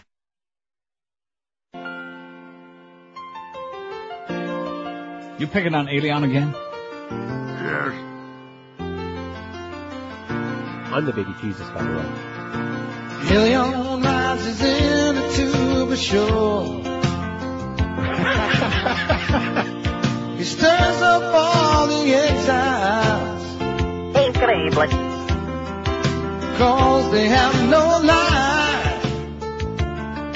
And he stops at the Cuban school today. I'm sure there's going to be something here we're going to have to dump. I can smell it.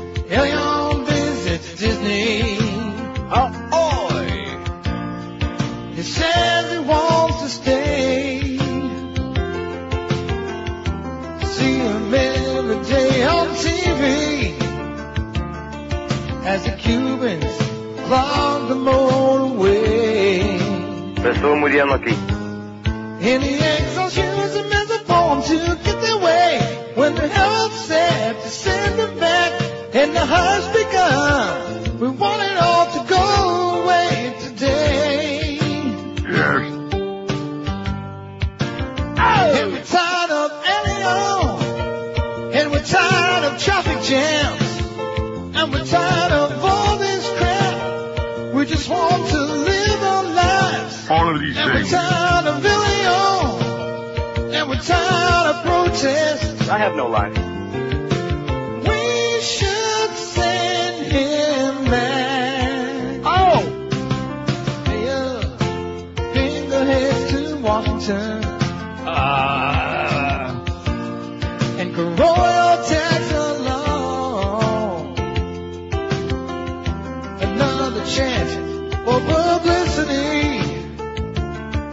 while the Julios shut Miami down. Oh my gosh. And Leon wants to live with Mickey. Leaving Cuba far behind. They shower him with gifts and toys. While Miami slowly dies. And the Angels use them as a form to get their way. When the health said to send them back, and the hush begun, we want it all to go away today. Oh! And we're tired of Elion, and we're tired of traffic jams, and we're tired of all this crap. We just want to live our lives, and we're tired of Elion, and we're tired of protest. We should send him back. And we're tired of Elion, and we're tired of traffic jams, and we're tired of all this crap. We just want to live our lives, and we're tired of Elion. 12 minutes till noon. Obviously, somebody voted as the most overrated person, Elian Gonzalez, little Elianito. How about, what's his name? Antonio on Passions. He's all right. Antonio and Luis. I think maybe Luis on Passions is highly overrated if you ask me. But nevertheless. We got that, Elian Gonzalez? Josh, can you handle it? Yeah, we got it. You're good. I'm glad. Howard Stern, 76. Joe Stonecraft, 70. Walmart, 35. Outback Steakhouse, 28. South Beach, 23. Larry King, 18. Rascal House, 17. Planet Hollywood, 16. Hard Rock Cafe, 15. Disney, 14. W has got 11 already. Rush Limbaugh, also 11. See that Birds of a Feather? Sucked together. Alex Pinellas, 10. Now, I don't know if you dumped that or not. Yes. You did? Yeah. Well, you see, again, now you brought up something. You brought up something. Well, I made a noise because I like that. Yeah, well. But the question is, and we haven't decided any of these things. We this haven't. business, what we are doing here on QM, it's like anybody that saw the movie, which was a horrible movie, with Al Pacino, Scent of a Woman, where he was driving the car, blind guy, driving that Ferrari, through the streets of New York. So that's what we're doing. We are flying blind. It's like if you got on a plane in the middle of the flight, the pilot came on and said, both yours truly and my co-captain here are blind, but we'll get us there, and everybody, of course, would be committing suicide. They'd try to impale themselves with those very, not too sharp plastic knives that they give you with your meal. That's what we're doing, because the question I want to ask is, now all the Spanish language stations, they pretty much say whatever the hell they want. They use whatever language they want, and certainly that word that we dump, it would be not a big deal for those languages, for those stations. Right. Now, we need to discuss those. So like what you brought up before about actually having a discussion of these things and getting something. Yeah, I know that's revolutionary for Beasley Broadcasting and QAM, where in the 6.5 years that I've been on this radio station, there has never once been a meeting. They have sales meetings. Has there ever been a talent meeting? No. Once a year at the other place. It was routine. Right. And every place I've ever worked. Staff meeting. With the lawyers. Right. And they could put me on the speakerphone because I sure as hell wouldn't come back for it. But I mean, that's the way you do it. And everybody participates, and especially during these trying times. These are the times that try our holes, man. Or as George would say, these are the times that try our bowls. But at any rate, yeah, there he goes again. Off the deep end. That's not on the list. No, there's no problem with that. Yeah. That's why I started today with I smoke 8 joints. Because that'll be coming next. Oh, you're promoting drugs and drug paraphernalia? That's got to stop too. There's no end to it.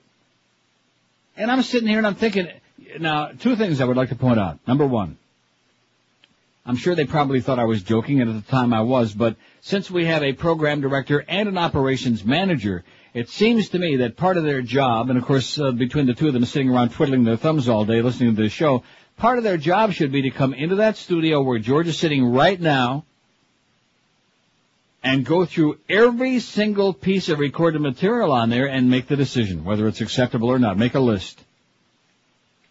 You see what I'm saying? Because I went through, gave a cursory run through the first time before the rules changed, and it became became so chilling. But I'd like to know one thing. Where's the list? Yeah, that's exactly the question. And then we could technically remove them or whatever, or just make sure we don't play them. Right. As opposed to every time I go to play something now, during the commercial break, I have to listen to it on audition before I even dare play it. And even then, if I don't have time to listen to the whole thing like that last bit, come to find out, whoop, there's something in the middle there. There's a word. There's an expression. There's a phrase. Sound. There's a sound. Oh, man. Woo. What now? Wait a minute. I heard that. I'm dumping it. Oh. Can we still say dump? No, you can't say dump, and you certainly can't say thump. Well, I'm taking my garbage to the garbage place. Good. And dump it there. I mean... So that's number one. They should be going through the entire DCS. I mean, they don't have to do it for the sports nerds, because the sports nerds, especially the ex-jocks, they blurt out a bunch of crap on here all the time anyway. Because some of them don't happen to be like real broadcasters, they just happen to be sports nerds, who a lot of people like, but nevertheless. And then number two, anybody in this business. Now, I did see, yesterday especially, I'm not going to mention the names on the air, but I saw the names of some people in the business. Now, I'm assuming that those were legitimate on the stopfcc.com, where not all the names actually show up on there, but the last 5, whenever you happen to click onto it, will show up, which I think is kind of an interesting thing. It'll show up the name and where they live. And I saw some people in the industry sign on there. One of our salespeople came in this morning and said that he signed it, and other people he knows he had them sign it. But anybody in the radio industry who doesn't sign this petition, you're a real major, what we can't say anymore, hole, Right. okay? You're a bad an idiot. person. Yeah, you're a bad person is what you are. Shame on you. I mean, every person who works in sales, every broadcaster who gets on the air, even to say hello and goodbye, which pretty soon that's all we're going to be able to say, you ought to be on that petition right now. You ought to be emailing everybody you know, and even just through the phone book, through the white pages, and saying, get on stopfcc.com right now and sign it. Let's get 10 million signatures and bombard Congress and the White House and everybody and the FCC, and let them know that we really are mad as hell and we're not going to take this crap anymore. It's got to stop somewhere. It's insanity. Now, see, the thing of it is, I got all kinds of alternate solutions. Many. Mm-hmm. See, I'm not boxed in, which so it's, in a way, it wasn't a bad idea. I did those 7 months where I just read all the bedtime stories all day, didn't take any calls, you know. Right. Didn't have to worry about anything. That's one possibility. Music's another possibility. There's a zillion different ways to cut this turkey. But the idea that we're supposed to be able to sit here and interpret as we go along, this is not acceptable. It has to come from corporate. It has to come from the people whose very license is on the line. If they can't tell us, how the hell are we supposed to know? And the only reason we even have this list that we took that poll on yesterday is because I demanded it. We're just supposed to remember in our head, well, here's one and here's another one, like kind of piecemeal. It's like the same mentality as the FCC. Well, just keep going ahead about 80 miles an hour. We'll let you know when you're going too fast. Oop, there it is. Gotcha. Unacceptable. Absolutely, positively unacceptable. Absolutely. Thanks, Mo. 4 minutes till noon. What's that schedule look like? We got the Mad Dog at 2. All right. The Humper is in Vegas at 4 this afternoon, the Hebrew Hammer from Vegas. 7 o'clock Panther preview. Panthers who just about have to win every game from now on to have a shot at the playoffs. That was a big win over the Islanders, but they still got to keep winning. They play at Atlanta, the Trashers tonight. 7:30 is game time. Eddie K follows the hockey game and the unctuous, unacceptable Sporting News Radio overnight. Live and local. This is Sports Radio 560 QAM. I am Frau Ileana Ross-Leitman, and I like scrubbing my smelly gorilla ass with soap made from Jews and listening to the Neil Roque Comunista Hour. Freedom's dead, let's bury our heads. Freedom's dead, let's bury our heads. This is the biggest crap I've ever seen. Talk show hosts are fine when it's the government that's obscene. Freedom's dead,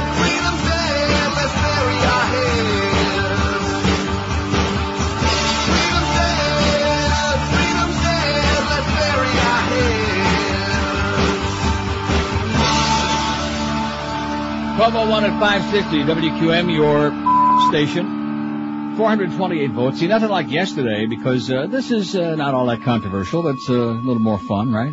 Yeah. We want to get everybody whipped up into a constant state of frenzy. Ain't good for our health. If you want to fight the good fight, you have to, keep on an even keel, right? Remember Howard Keel? He's still dead. Which of these people, places, or businesses do you think is the most overrated, mostly hype? Howard Stern, 80. Joe Stonecrab, 73. Walmart, 36. Outback, 28. South Beach, 28. George W. is moving up fast, 23. George W. Push. Larry King, 21. Rascal House, 19. Oh, boy, they should be doing better than that. That should be your worst problem, Sonny. Ooh. Planet Hollywood, 18.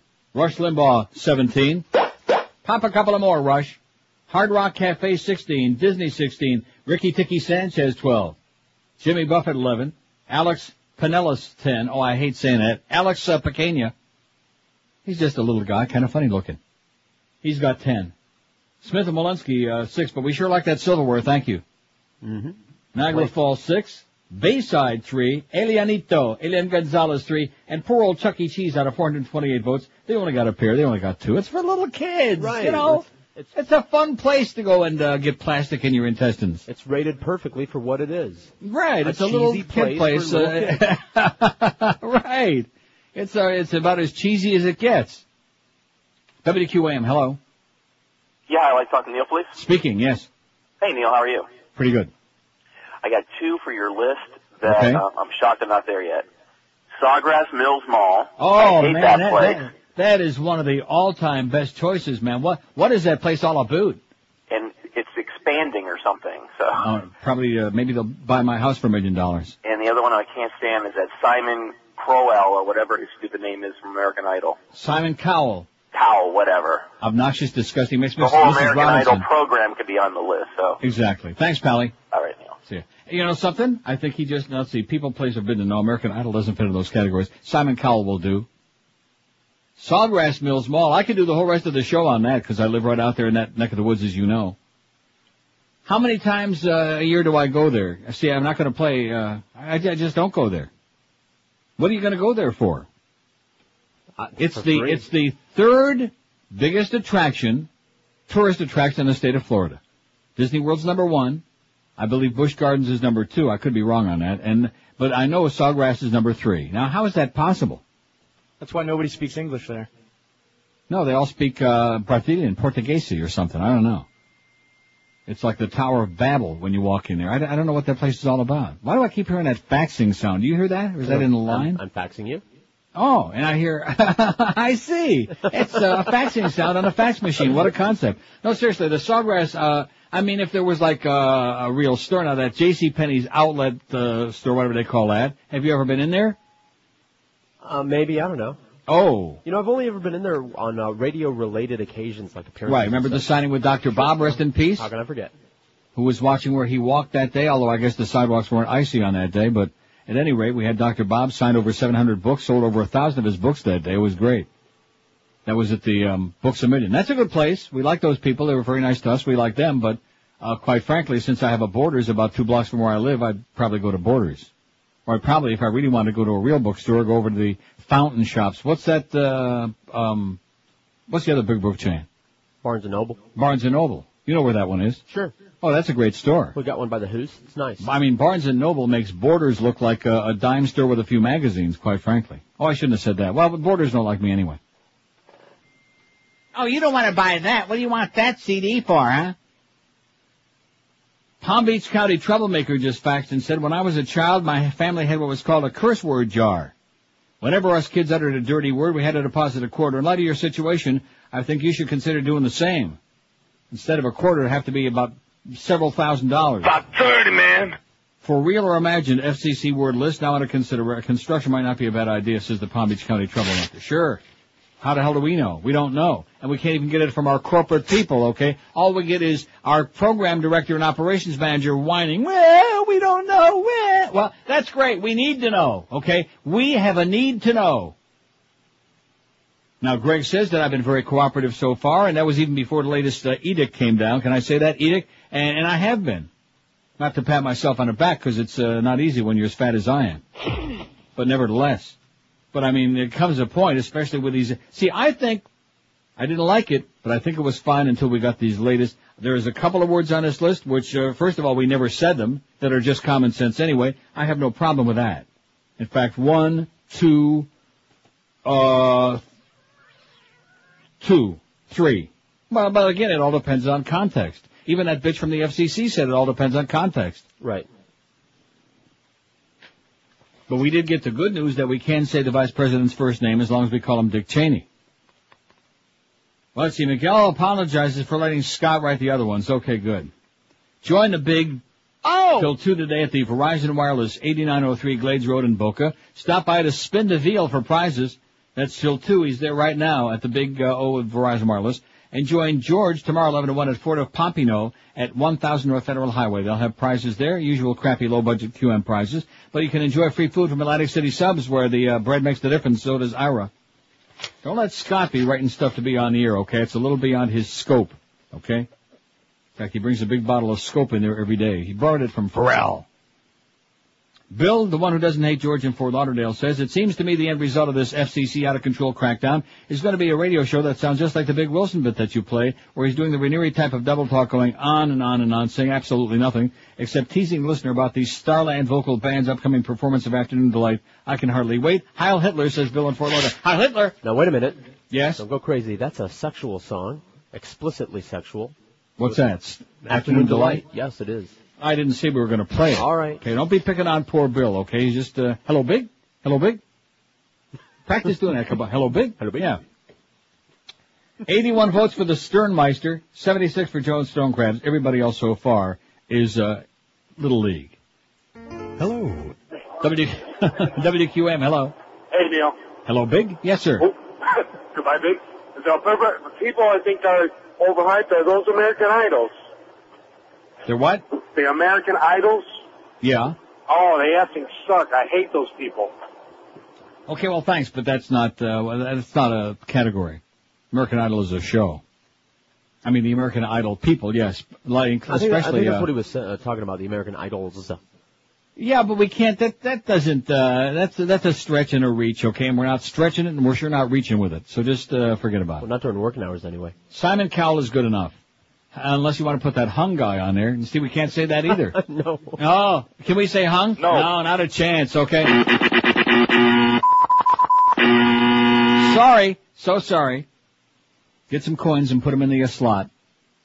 Can't say that. Scarando says every time she stands up, they fall out. WQM, hello. How you doing, Neil? Pretty good. The swap shop is the number 2 most visited. The place in swap Florida. shop. Oh, I love it. How about Paris Hilton as well? Paris Hilton's a fabulous choice. Gotta go. Thanks. What kind of a person would want to see her naked? I have no life. Exactly. Why would you want to go looking at Paris Hilton doing anything when you can see Elle McPherson on our website today free if you're over the age of 85? Behind the beaded curtain, of course, with John Ashcroft looking on. And keep noticing on there, look at it very carefully, his eyes are moving. He is monitoring you on the beaded curtain. That's a great shot, but I still say there's, I don't want to go into it. I can't. Don't. You know what I said before the show, though. There's something there that could look a little bit better, I think, but nevertheless. WQM, hello. Hi, Neil. Yes, sir. Miami Seaquarium? Miami Seaquarium, okay. Any special reason? And a person? Paul Castronova. Paul Castronova, okay. Small potatoes, but we'll put him on there. Paul Castronova. Oh, I just ran into him at the Sawgrass the other night.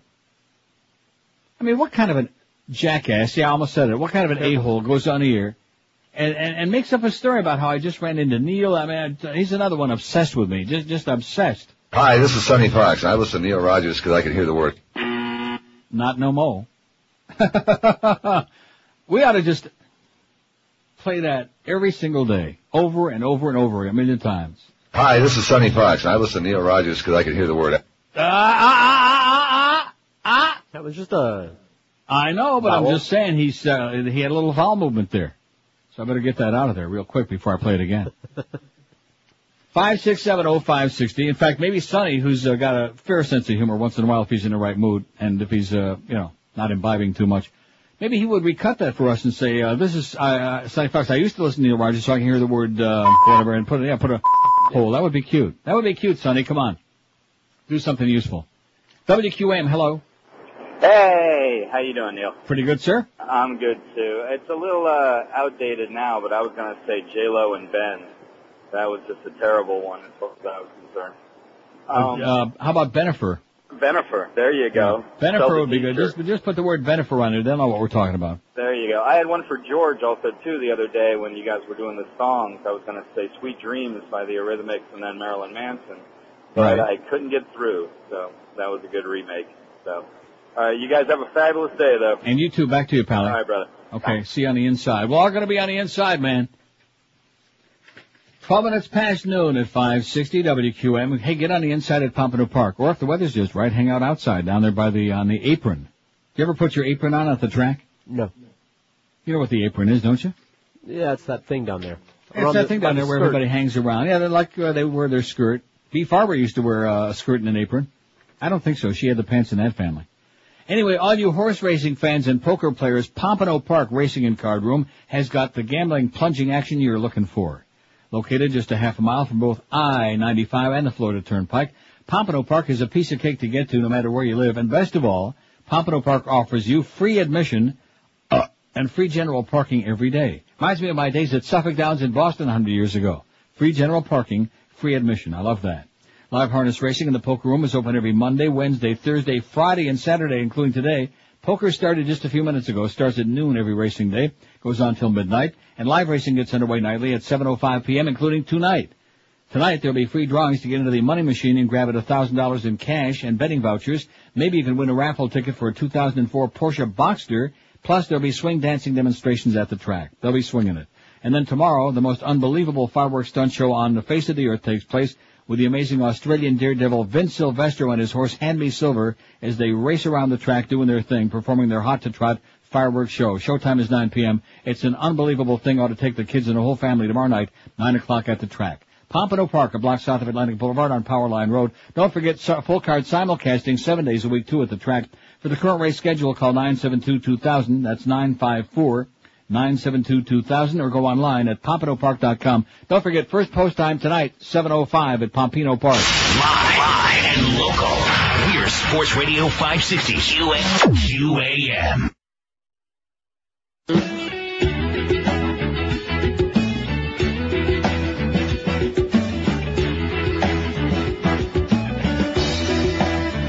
American Idol is back on TV.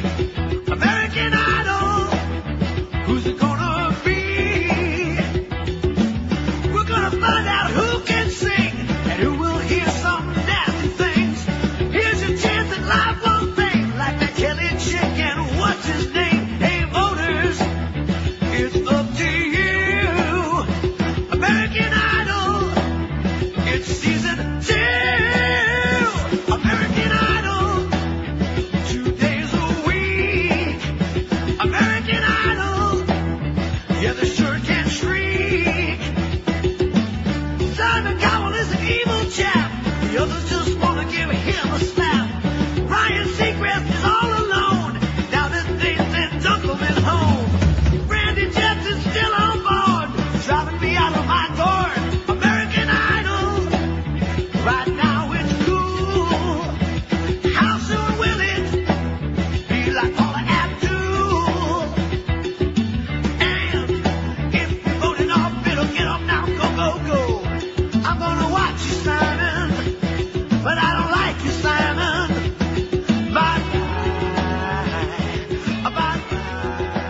12:19, I'm proud to say I've never watched that show, and I never will. Aren't you excited about that? Never watched it. Oh, lucky you. You don't have anybody Never in your gonna house see that it. turns it on and has it on. But I have some bad news for you, though, speaking of American Idol. Wait till you hear about the newest reality show. I already told you this morning before the show.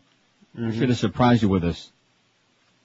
The National Enquirer, the brand new issue just out this week, says, you've been juiced. That old cut-up, O.J. Simpson, gets his own reality show. And it's got a picture of him here. Despite his filming schedule, O.J. still has a little time for golf in Pasadena, March number 12. Is this disgusting or what? You've been juiced. That could be America's hottest new catchphrase if O.J. Simpson has his way. Oy vey. After 10 years of being shunned by Hollywood and major advertisers, the Juice is attempting a showbiz comeback with a new reality show, the Inquirer's learned exclusively. The show is patterned after Ashton Kutcher's popular Punk series on MTV, and we caught Simpson red-handed filming episodes in L.A. in mid-March. And in one of the show's first segments, the accused double murderer, I killed Nicole, was made up to look like an elderly white man. O.J. walked through the lobby of the Lux Summit Hotel in Bel Air on March 11th, disguised with a balding head, wrinkled skin, and liver spots, the hotel source told the Inquirer. He was hunched over and walked very slowly with a cane. He shuffled onto the bar, sat down, ordered a drink.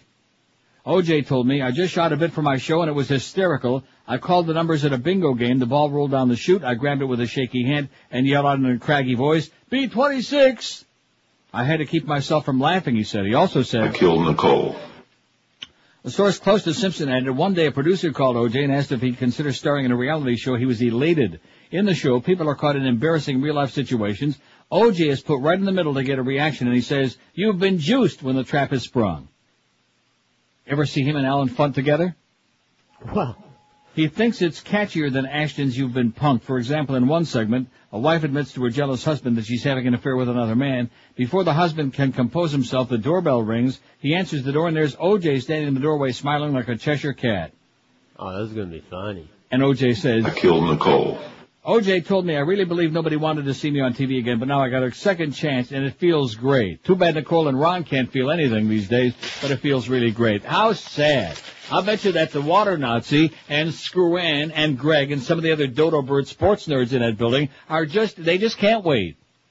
They're more excited about seeing her than Frico out there at the front desk is about seeing Coochie Susan Lucci.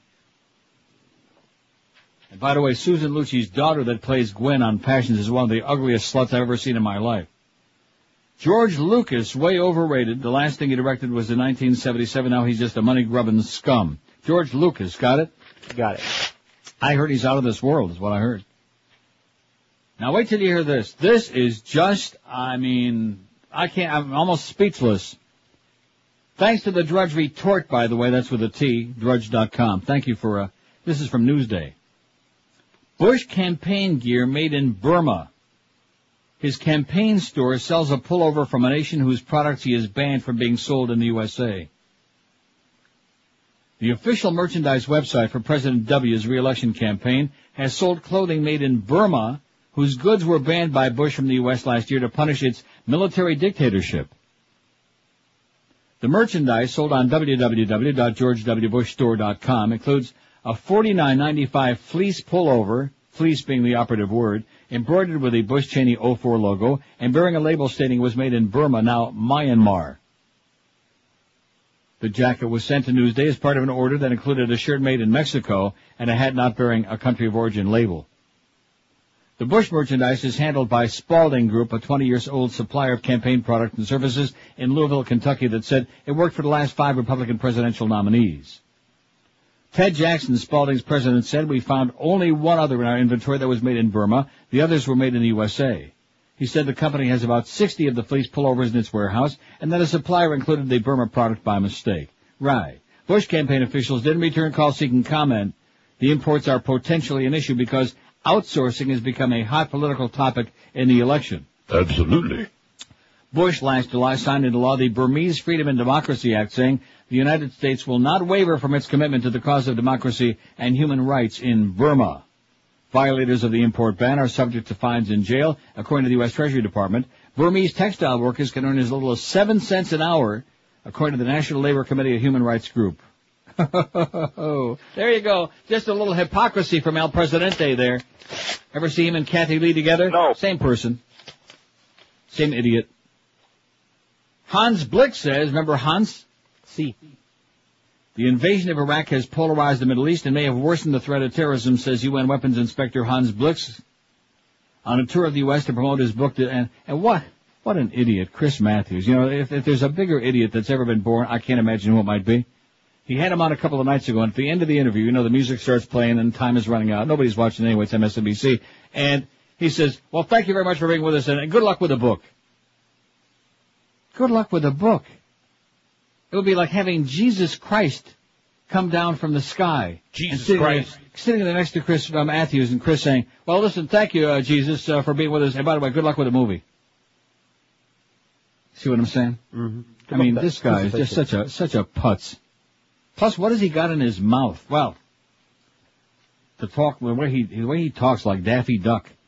On a tour of the U.S. to promote his book, Disarming Iraq, Blix criticized President George W. and British Prime Minister Tony Blair for engaging in a witch hunt to justify the U.S.-led invasion of Iraq a year ago. 1 year ago today. In a speech sponsored by the Chicago Council on Foreign Relations, Blix listed the negatives he believes have resulted from the war: polarized societies in the Middle East, a rift in NATO, damage to the UN Security Council, and no easing in the threat of terrorism. The terrorism threat has not abated, he said. Asked to expand on his comments in light of the March 11 train bombings in Spain that killed more than 200, he said, it's clearly an increase in the terrorism. It was Al-Qaeda or some related terrorist movement trying to tell the states they should not participate in actions in Iraq. He said his task of seeking weapons of mass destruction in Iraq was undermined by the Bush and Blair governments, which probably knew they were exaggerating the threat to justify the invasion. He says the war was more punitive than preemptive, he said. Oh, all those dead bodies, man. All those nameless dead bodies. All those coffins that the president doesn't want to go and see. 26 past noon at QM. How's that poll coming? Which of these people, places, or businesses do you think is the most overrated, mostly hype? 528 votes, not bad. Howard Stern, 86. Joe Stonecrab, 83. Got a good battle going on there between the Sternmeister and Joe's. George W., 43. He's moving up. He's dangerous. Walmart, 37. The Outback, 35. South Beach, 31. Russia's moving up, 29. The Kingmeister, 28. Planet Hollywood, 23. Disney, 22. The Rascal House has got 20. Oi! Rick Sanchez, 17. Hard Rock Cafe, 16.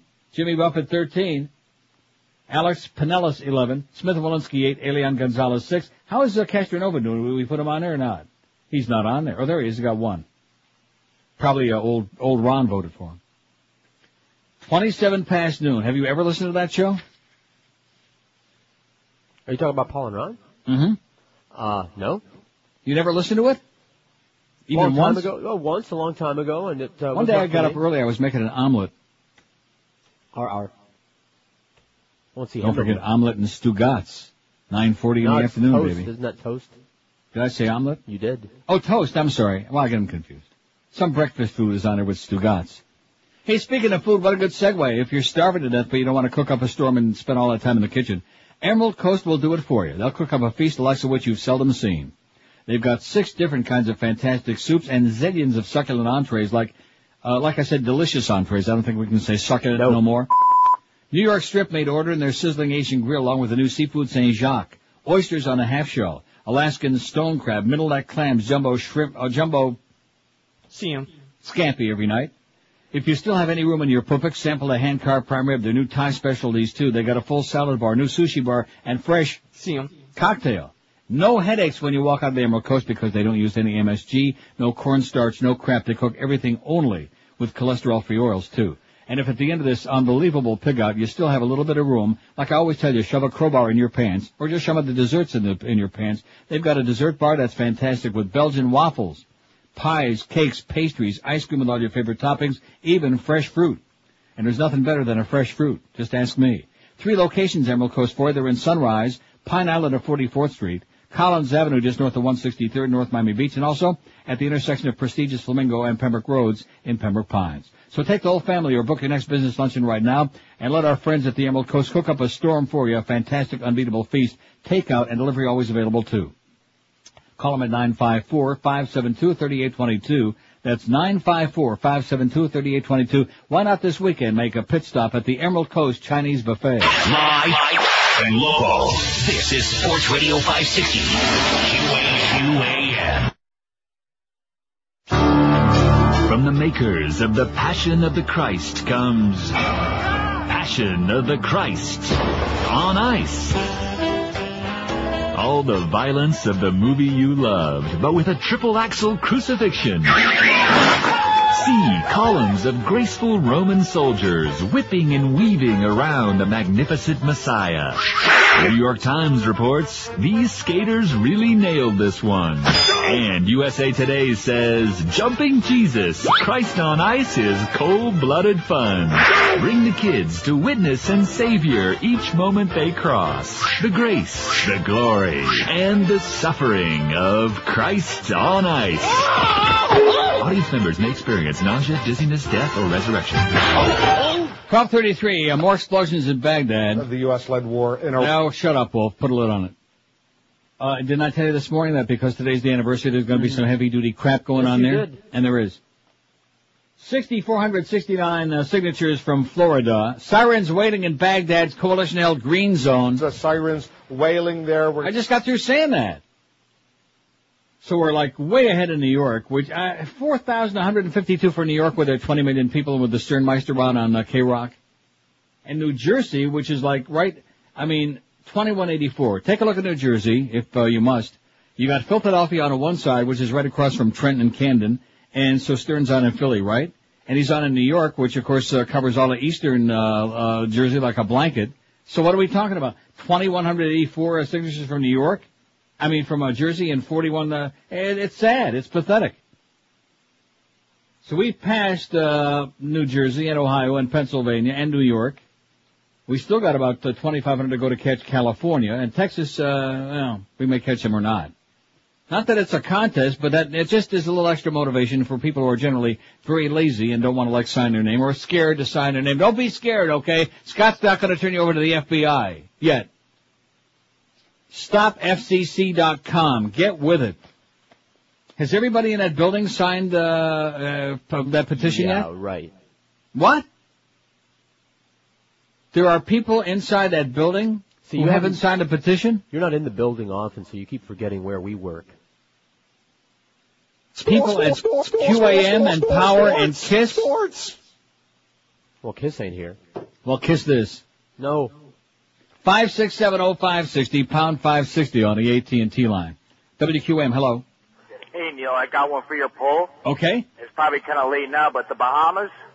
The Bahamas is unbelievably overrated. Excellent. Exactly. And I don't know how Castronovo got on, how he got on there because, I don't think anybody even overrates him to start with. You know what I mean? Yeah, he's small potatoes. And, hey, I'm surprised that Texas is their number one, and I'm surprised because that seems to be aren't they the number one state for frying people up and stuff like that? Yeah, but Scott mentioned that. I asked him. He said that they, for whatever reason, they have two stations that carry Stern there in Houston and in Dallas.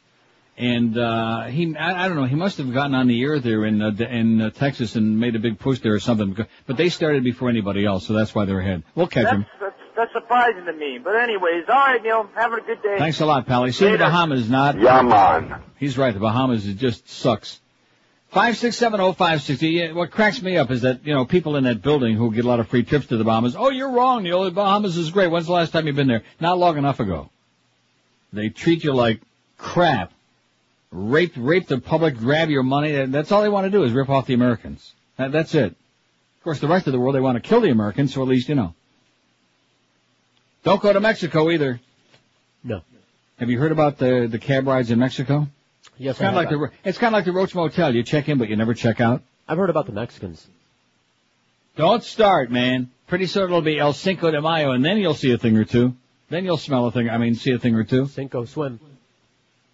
6469. And I'm looking on here at the last 5 names on there. I see Ohio, New York, Massachusetts, Pennsylvania, California, Arizona, New Mexico. I don't see no Florida.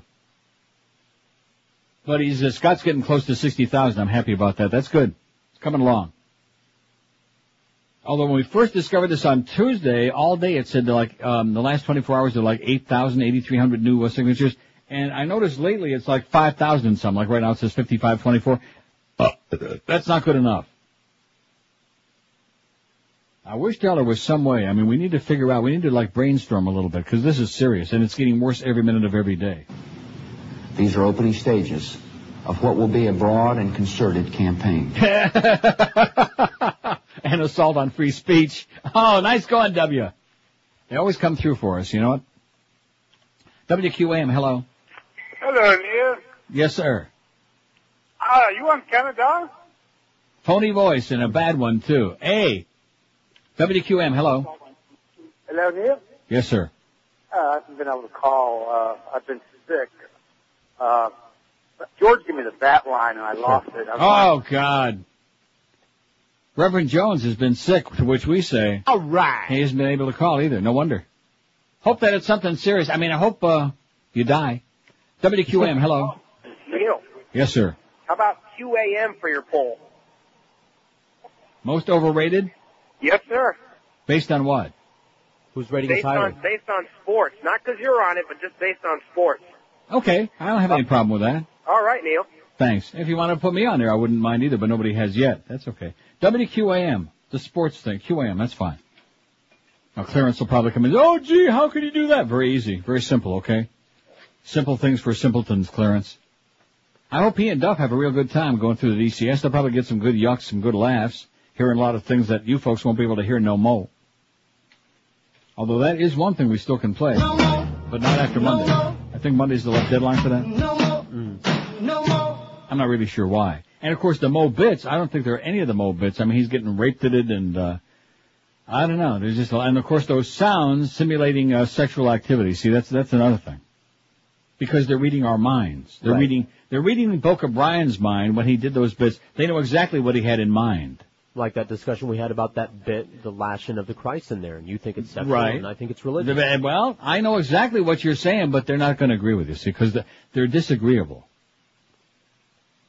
I got a great article, if I can ever print this damn thing out, by Carl Bernstein.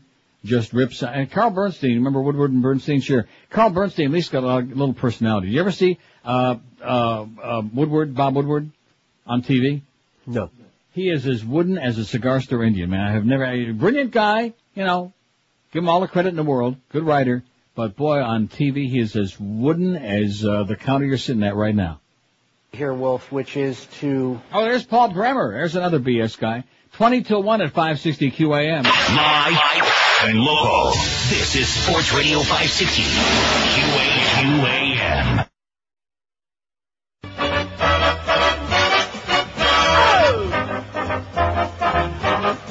Have $1 million weekend. WQAM 56. When will you be in Orlando? Oh, about 10 minutes. Whoa! From Miami? Sure. I'll just take the bullet train. Now you can travel from Key West to Jacksonville in less than 15 minutes on the Florida Bullet Train. Thanks to your well-researched landslide vote. Now boarding the bullet train for Yahoo Junction, Apopka, and Cucamonga. Why just take the monorail for some barbecue when the Bullet Train can take you all the way from Tampa right into Biscayne Bay, where you can explore the tropical barrier reefs made entirely of Cuban Buick. Your vote of confidence in the credibility of elected officials has finally paid off. Take the Florida Bullet Train. For travel information on the Florida Bullet Train, call... Wait a minute. Wait.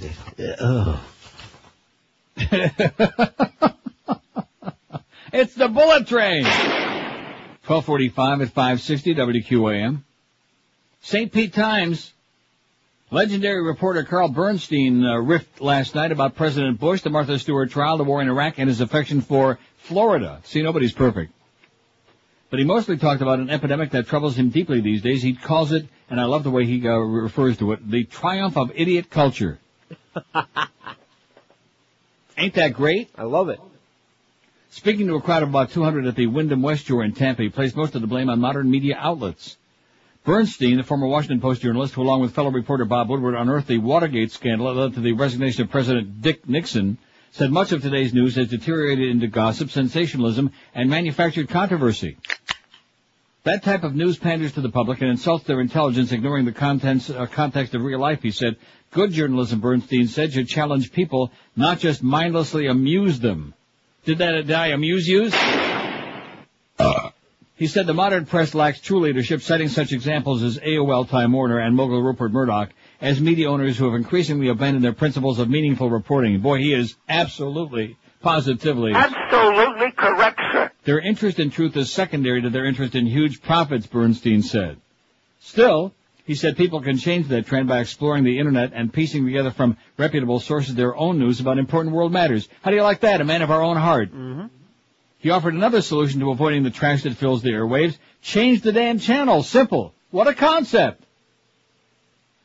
Bernstein also turned his election yesterday to the coming election, calling President Bush the most radical president of my lifetime and perhaps in the century. He said Bush is radical in every degree, from a favoritism of the wealthy to preemptive foreign policy to a lack of concern for civil rights. He certainly seems more ideological than any of our presidents, Bernstein said. Even so, Bernstein said he hopes a genuine debate can take place this year about the future of our country rather than the petty quarrels and meaningless accusations that so often dominate campaign coverage. Let's move beyond the absurd name-calling and soundbite journalism. He said it's our job to force a real debate. Won't happen. Try as he might, Bernstein couldn't escape the ghost of Watergate even for one night. A man stood during the post-speech question-and-answer session, asked if Deep Throat, the anonymous source used by Woodward and Bernstein, was a real person. Bernstein's smile broke into an impression of Nixon, grumbling to an assistant and wondering himself about Deep Throat's identity. Finally, Bernstein said, it is one person, we didn't make him up, and when Deep Throat dies, we'll reveal him. We'll drag him out of the closet. Wait till you hear this. Okay. Want to stay fit and healthy? Not really. Oh. Well, if you do. All right. 2 top French nutritionists are telling people to go for a Big Mac and keep their fingers off the traditional French quiche. In an unexpected message to a country priding itself on the superiority of its food, a new food guide praises the McDonald's burger for having a higher and healthier protein-to-fat ratio than France's quiche Lorraine. Strangely enough, the products which are the most demonized are not necessarily the worst. John Michael Cohen Oy! and Patrick Sirog wrote in their book Savoir Manger, whatever. I hate that French. In which they analyzed 5,000 dishes available in shops and restaurants. The verdict published this month comes as McDonald's launches a new campaign to add healthier food choices to its menus. It also said it's limiting supersize, no more pooper sizing, and no more soft drink, gigantic 10-gallon size, like 7-Eleven. I'll have the one that's just got a big hose in it that you put in the bathtub. What is this thing about property? Oh, here we go with another campaign. Oh, geez. Stop. Do you believe this? That's why I've launched my property tax cut amount. Well, good luck to you, Enrique, okay? You're the wrong Enrique, not the guy I like. Good golly, Miss Molly. Everybody's got a cause. Oh, come on, Neil, help us out. Like the one that's always faxing me that stuff about the school, whatever that deal. You know what I'm talking about. Oh. Well, aren't you the cause celeb? Yeah, the cause celeb. Line 9's ringing. WQM, hello. Neil. Yes, sir. How you doing? Pretty good. I'd like to nominate somebody who stayed out of his mind, Ronnie Reagan. Ronnie Reagan. Excellent choice. And thank you so much. Ronald Reagan, you got it, Josh? Josh ain't old enough to remember Ronald Reagan. Of course, Ronnie Reagan don't remember him either. That was really bad. That was a cheap shot at poor Ronnie, okay, with his trickle-down. In fact, Nancy said it's trickling down all the time now. The pass for Robertson, breakaway. Robertson on goal. Scores! Holy mackerel, what a turn of events! There you go. 40 seconds left in the 2 penalties. Leach is in over the line. McGillney's still out there. Leach to McKay. Roberts in front of the net to Leach. Leach finds it, shoots and scores! Did Gary Roberts touch it? Yeah, touch this. Anyway, there's the great Joe Bowen. Leafs beat Philly last night 3-2, hung on for dear life. 5670560. I know George is pretty fired up about that. Huh? WQM, hello. Yeah, here, dude. Neil. Yes, sir. How about Donald Trump? Donald, oh, excellent. We were talking about him this morning. Thank you so much. Bye. Thank you. Which leads me into the story. Did I print that out? I'm sure I did. About Donald Trump. And his latest ego trip. Yeah, oh, here it is. Trump seeks to trademark "you're fired." I mean, that's like saying, I'm going to trademark, bye-bye. John McLaughlin from that show is going to, bye-bye. Or Justin Tinkerbell's going to trademark, bye-bye-bye. Yeah. How do you like them apples? What idiocy. Wendy's asked diners, where's the beef? Nike commanded sports nuts to just do it. Now Donald Trump is seeking, you know what this reminds me of? When Nancy Reagan said, just say no. How about if Nancy Reagan trademarks? No. Huh? Sure. No. No! Can't say it. Nancy's got the trademark. No. Donald wants to trademark another pithy phrase, you're fired. The real estate mogul and reality TV star and a-hole has filed a trademark application for the phrase, according to the U.S. Patent and Trademark Office's website.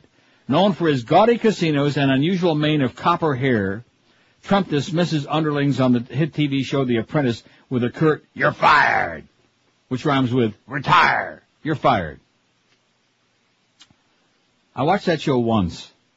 If you paid me by the second, I wouldn't watch it again. But it's a big hit. Yeah, okay. So is American Idol. Trump said he intended to emblazon "You're fired" on games and casino services and "You're fired Donald J. Trump" on clothing. Oh, let's go out and buy it. He needs the cash so bad. Poor baby. Other tyrannical bosses who won't have to alter their vocabulary if the application wins approval. A U.S. Patent and Trademark Office official said it only protect those specific uses on his merchandise. A trademark attorney listed on the application did not immediately return a call seeking comment. Oh. You're fired. What a sad, sad state of affairs. 5670560, pound 560 on the AT&T and Verizon line. The Mad Dog at 2, the Humper from Vegas at 4. Panthers and the Trashers from Atlanta at 7 o'clock pregame tonight, 7:30 game time. Big game. WQAM, hello. Hey, read my lips, Mr. Neil. The Bushmeister will go down as the worst president in U.S. history. Okay, thanks for the bulletin. WQAM, hello. Hi, this is Neil. Yes, sir. Hey, how you doing? Pretty long good. time listener, first time caller. All right. Actually, not first time. I called a long time ago, but I haven't heard you in a long time because my radio busted in my car. So. Damn it. Yeah. Anyway, I just want to ask you. You ever watch Comedy Central? Yes. You ever watch the Dave Chappelle show? No. No. Well, there's a black man who can make fun of himself. So I don't know. Give it a try, Neil. And Okay. I got a request. Yes, sir. Ty Tony. Ty Tony, I think we can actually still play that. Thanks a lot. No, we can't. Can we? I don't know. Well, let's give it a try. We'll just go along. Thai Tommy. Hello, I'm Tommy from Thai Tommy, saying for the best Thai food and the best service. As long as you're not black, come on down to Thai Tommy on South Beach. We don't like black people. They don't tip well. Besides, why black people want to eat Thai food anyway? We don't have fried chicken on the menu. Oh, wait, I forget. We have spare ribs. Lu Ching, Kai Chao, how's the spare ribs on menu? So, if you're not black, come on down to Thai Tommy. Come to think of it, those damn gay people, we not like them either. Sure, they tip good, but they talk too loud with funny lips. Disturb other customers, no come back. So, no gay, no black. And while we're at it, Latin people, you make reservation for 7:15. Don't show up at 8:20 and expect your table. We give it to someone else already. Latin people always late. No black, no gay, no Latin in Thai Tommy. And Jewish people, you stop bickering over bill. Who cares who have what? Pay waiter and go. Settle outside. Take 45 minutes trying to divide a bill. We don't want you here. No Jew, no black, no fag, no Cuban. And white people, you think you're better than everybody else? Complain too much if we don't kiss your ass. You no come back. No white, no black, no Jew, no Latinos, no gays. Everybody else, for the best Thai food, come on down to Thai Tommy on the beach. Hurry before we have to close. I guess we're all out of that, huh? I guess he covered all the bases. Wally B faxes and says from the What It's Worth department. I decided it was easier to create a note of my own and send it to most of the addresses in my email address book than to try to fill in the form on stopfcc.com. This is the note. I don't ask for much, but I'd really appreciate it if you would take a look at the following site. Take a moment, and if you agree, register your signature.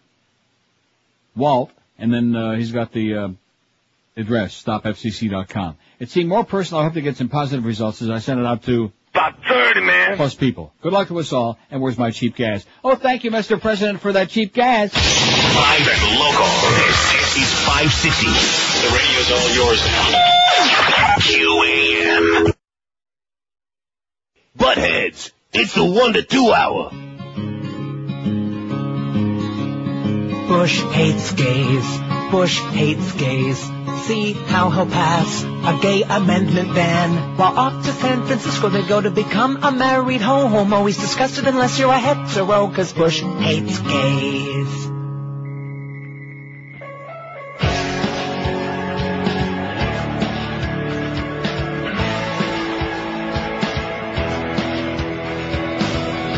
Tired of paying FCC fines for me.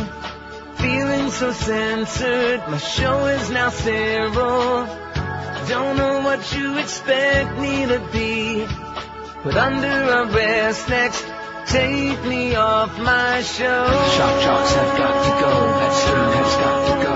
Every word that I say is under the microscope. Don't know who's next to go. Get in line or hit the road. Might become so bland. Radio everywhere. It's become so bad. Everything we hear is becoming Howard Stern. And all I want to do is to be more dirty, but they'll fire me too.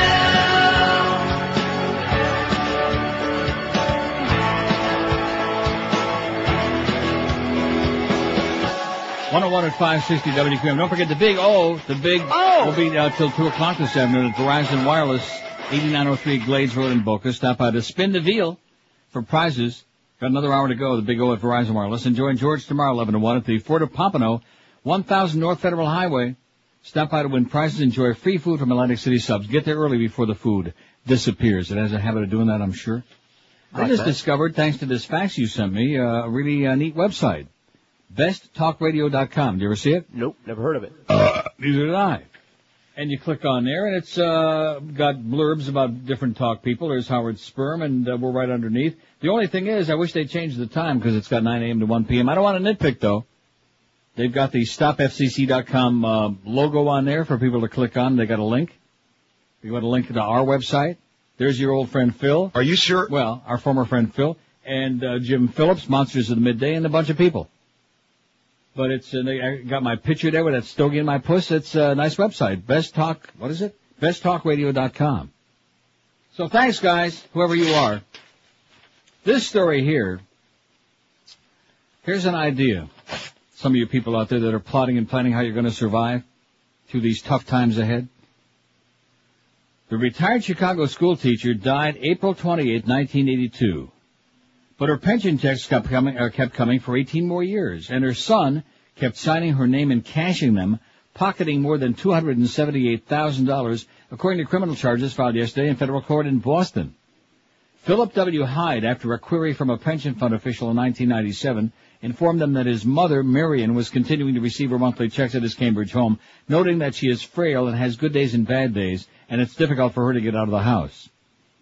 An employee of the Public School Teachers Pension and Retirement Fund of Chicago called Hyde in July 2000 after spotting a list that indicated that his mother had died and demanded to speak to her according to federal court documents. Hyde allegedly said his mother, who would have been 100 by then, was ill after suffering a stroke and couldn't speak on the phone. This is a great scam. Keep in mind? Yeah, I got it written down. The following month, Hyde sent a letter to the pension fund claiming that after being in a coma for a month, his mother died August 9, 2000 in his home, 18 years after her actual death at the age of 82. He enclosed a copy of a paid death notice he had placed in the Boston Globe August 12, 2000. She was a wonderful teacher for many years in Chicago. She lived a long, fulfilling life. We're very proud of her. Yesterday, federal prosecutors charged Hyde with mail fraud for falsifying documents to conceal his mother's death from the pension fund. Hyde is accused of bilking the fund out of a total of $317,678. Well, what a shame. This is cute. It's an unlikely pairing. Pornographic film director James DiGiorgio has grouped with a Christian anti-porn group to make a public service announcement urging parents to keep adult videos and magazines away from kids. DiGiorgio says materials like those are not for kids, just like liquor and cigarettes. He says extraordinary steps are needed to protect children from them. But he says making the commercial starring children's puppets instead of porn stars was like being in an alternate reality. Some people in the porn industry aren't happy with his message, and they're calling him a turncoat. They said it was kind of a turnaround. Rectum. Helicopter over, they keep showing that chopper over there, helicopter over Baghdad. They got that al-Zawahiri yet? No. Huh? No. I'm in the Pieman? They don't have him yet? 5670560, pound 560 on the AT&T and Verizon wireless line. QAM, hello. Hello, Neil. Yes, sir. George is trying to patent you're gay. Yeah, okay, Reverend Jones, drop dead. WQAM, hello. Hi, Neil. Yes, ma'am. I'd like to vote against the screen list because I miss kind of hearing you rather than a phone ringing and ringing. Oh, sorry, but we're not going to stop doing it, though. Okay, darn it. Listen, there's a great website that my coworker turned me on to that I don't know if you've heard of it, but it is absolutely awesome and completely anti-Bush. It's called MoveOn.org. Have we heard of it? Oh, I never heard of it, and I never heard you speak of it. So how did I miss? I don't know. You're not following the bouncing balls. We have a link to it on our website. We've talked about it at length. Every time they have a special thing going on, we talk about it on the air, put it on our website. The big pusher and mover and shaker at MoveOn.org. We love them. Absolutely. I completely support them and will be sending them my money. Excellent. Frequently. Okay. All right. Have a great day, sweetheart. Thanks. Bye. Bye-bye. Ever heard that? No, never. 567. She means well. Don't be picking on her. She means well. She just missed a thing or two here and there. Pound 560 on the AT&T and Verizon wireless line. He's the brains of Al-Qaeda, that Dr. Ayman the Pieman al-Zawahiri. He's the doctor. They got him yet? No. He's cornered, though. He's cornered like in a little broom closet.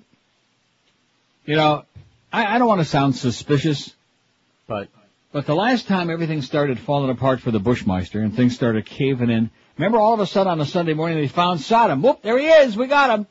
Paul Bremer says, we got him. And then, of course, we had that grotesque attack on the hotel in Baghdad and all them people dying. Well, I'm not too sure how many body parts they pieced together, but a lot of people died. And it was really nasty stuff. And the very next day, all of a sudden the Pakis said, hey, we got him. We know where he is now. We got him cornered. Just out of nowhere. So those people who keep talking about the October surprise wouldn't be no surprise to me at all. At all. WQM, hello. Hey, Neil. Yes, sir. Hey, man. How you doing? Pretty good. Hey, you know, the government, I think, is probably too top-heavy. What is it? Top-heavy, the government. Yeah. Too top-heavy. And, Tanner's got a shiphead. 5670560, pound 560 on the AT&T and Verizon wireless line. So little time, you know. So many goofballs in so little time. Let's see what we got here. Howard Stern, which of these people, places, or businesses do you think is most overrated? Mostly hype. Howard Stern, 99. Joe Stonecrab, 94. George W. Bush, 69. Oh, he ain't gonna like that number. Rush Limbaugh, he might. Rush Limbaugh, 38. Walmart, 38. Outback Steakhouse, 37. Why are they so hostile about that? I don't know. Maybe they got a bad steak. South Beach, 37. Larry King, 29. Disney, 28. Ricky Ticky Sanchez, 25. Planet Hollywood, 24. The Rascal House, 22. Hard Rock Cafe, 17. Jimmy Buffett, 15. Paris Hilton, 15. Alex Pinellas. I gotta really, control myself. Alex Pinellas, 12. Elian Gonzalez, 8. Smith and Walensky, 8. Niagara Falls, 6. How could it only have 6? I guess they've never been there. Right. Paul Castronova, 4. Donald Trump, 4. Bennifer, 3. Chuck E. Cheese, 3. George Lucas, 3. Bayside, 3. The Swap Shop, 2. 1 for QAM and those sports nerds. Ronnie Raygun, 1. Miami Seaquarium, 1. Bahamas, none. Simon Cowell, none. Sawgrass Mills Mall, none. And David Sugarman's mother don't have any yet. Out of 650 vote. Well, everybody else is on there. Why not her? WQAM, hello. Hey, Neil. Yes, sir. What do you want? WQAM, hello. Uncle Neil. Yes, sir. I don't know if you caught it the other night on Paula's On. They had Randy Rhodes and some other fella. I don't know. No, I didn't see that. Yeah, they were talking about. Yeah, she was on with some guy out of the Midwest who's a right-winger, bush licker. He's some bald, gay-looking fellow with a little hair under his lip. He wasn't a hair lip, though. He had a hair lip? Oh. Yeah, and she was cussing him out, and she kept saying, March 29th, you just wait, March 29th. She said there's a new liberal media to come up against the right.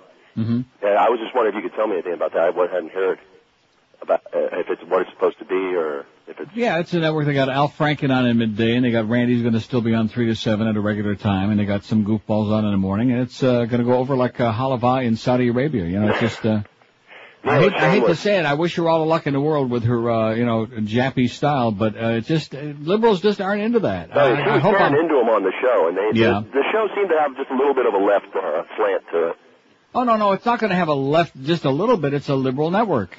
No, That's I the mean, whole but idea. the Zahn show seemed to be treating her well and didn't. Oh, seem I to be- see. Oh no, didn't Paula just- Zahn don't have any left tilt. Believe me. Oh, really? No way. Oh. Well, shameless Neil, I want to call Larry a douchebag.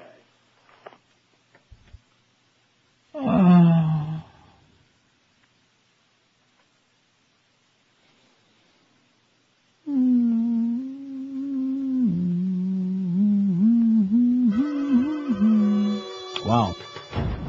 Anyway, it's 11 after 1 at 560 WQM. Talk about a guy that's out of touch with reality, you know what? Sounded like, kind of like a real human being living and breathing. He just, he's not keeping up to date. President Lincoln enjoyed most of the play. That's the good news. Hey, if you want to know more about following a low-carb diet, you want the best-tasting, biggest selection of low-carb foods, then here's where you ought to go. Head for Delights of West Boca. Whether you're starting or restarting the Atkins, Sugar Busters, South Beach, or any low-carb, sugar-free diet, Delights of West Boca has always been the #1 low-carb store in America. And for good reason, because they've got a humongous selection, over 1,200 low-carb products to choose from, including breads and bagels, cookies, crackers, chips, brownies, chocolates, Carbolite ice cream, pasta, sauces, ketchup, cheesecakes, and lots more. And don't forget, if it's new and great tasting, Delights will have it first. They're open every day, 7 days a week from 10 to 10. You can always sample before you buy. They got a friendly, knowledgeable staff, and they carry the most complete line of Atkins brand products you'll be finding anywhere that are on sale today, next Sukkot, all day, every day. Delights of West Boca. Can we say Sukkot? I don't think so. Delights of West Boca is on the northeast corner of Glades and 441 next to Boston Market, or call their toll-free number 1-877-LOW-CARB, LOWCARB, or on the web it's lowcarb.com. Don't forget, there's only one Delights of West Boca. It's your official Atkins retail center. We're Sports Radio 560 QAM.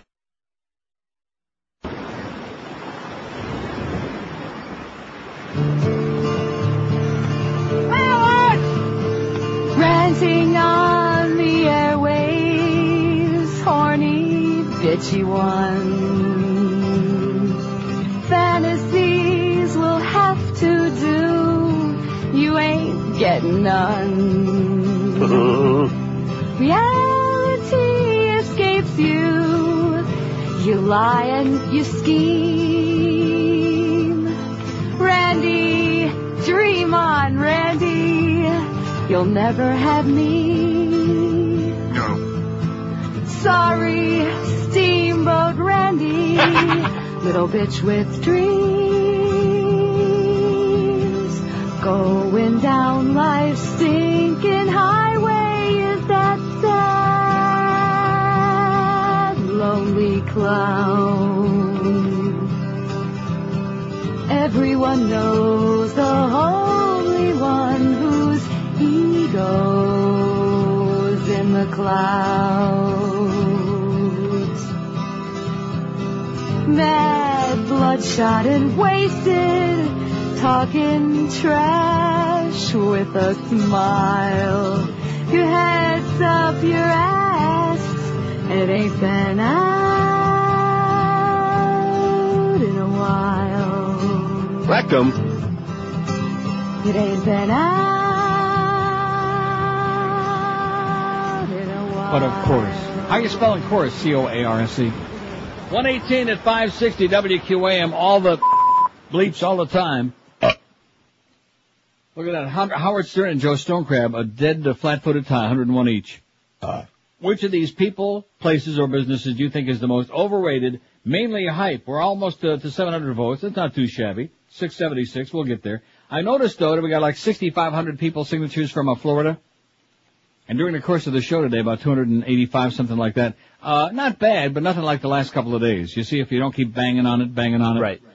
Now, somebody might say, well, everybody who's going to sign those things has already done it. I don't think so. I really don't think so. I mean, look yourself in the mirror. As we have to, like, start doing juvenile stuff, talking to people like 5-year-old children on the radio and on TV. And keep in mind that what they have in mind is not just what they're doing right now. They got cable.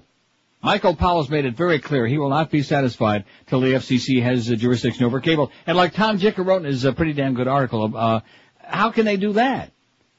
It's not over the air. It comes on a wire into your house and you pay for it. You choose to pay for it. I see. Cable. And then, of course, satellite. Right. And satellite radio. And then, of course, the piece of resistance, last but certainly not least, will be the Internet. So all these really neat and creative and informative websites that we like to read and give us some real information as opposed to government spoon-fed propaganda, they'll be gone if they have their way. So you make up your own mind. You want to do something about it and make a message? Send a message like Joey Zaza, or if you just want to sit back and be a lardass, a nerd, all your life. WQAM, hello. Yes, I can speak to Neil, please. Speaking, yes. I would like to talk to you about this profanity thing. Yeah. On the channel for the court TV, yes, on the Jason trial, right, they have the man saying he said the F word. They made him say it on the air, which came across the air. Mm-hmm. Why is that allowed? It shouldn't be. Cable. Right. It was just regular. It wasn't that's right. regular TV. No, George is right. Court TV is cable. It's court TV. So I was curious. He wasn't allowed to say the F word. You have to say the exact word. So they made him say that, and right. He came right across. Cable. That's the answer, sir. Cable. Let me say it again. Cable. But that was part of the ruling today, along with the fines against Howard Stern and the 2 Florida stations, Cheap Channel, and this and that. Bono, because the ruling now being, and the reason they can't fine him is because they can't make it retroactive to when he said that.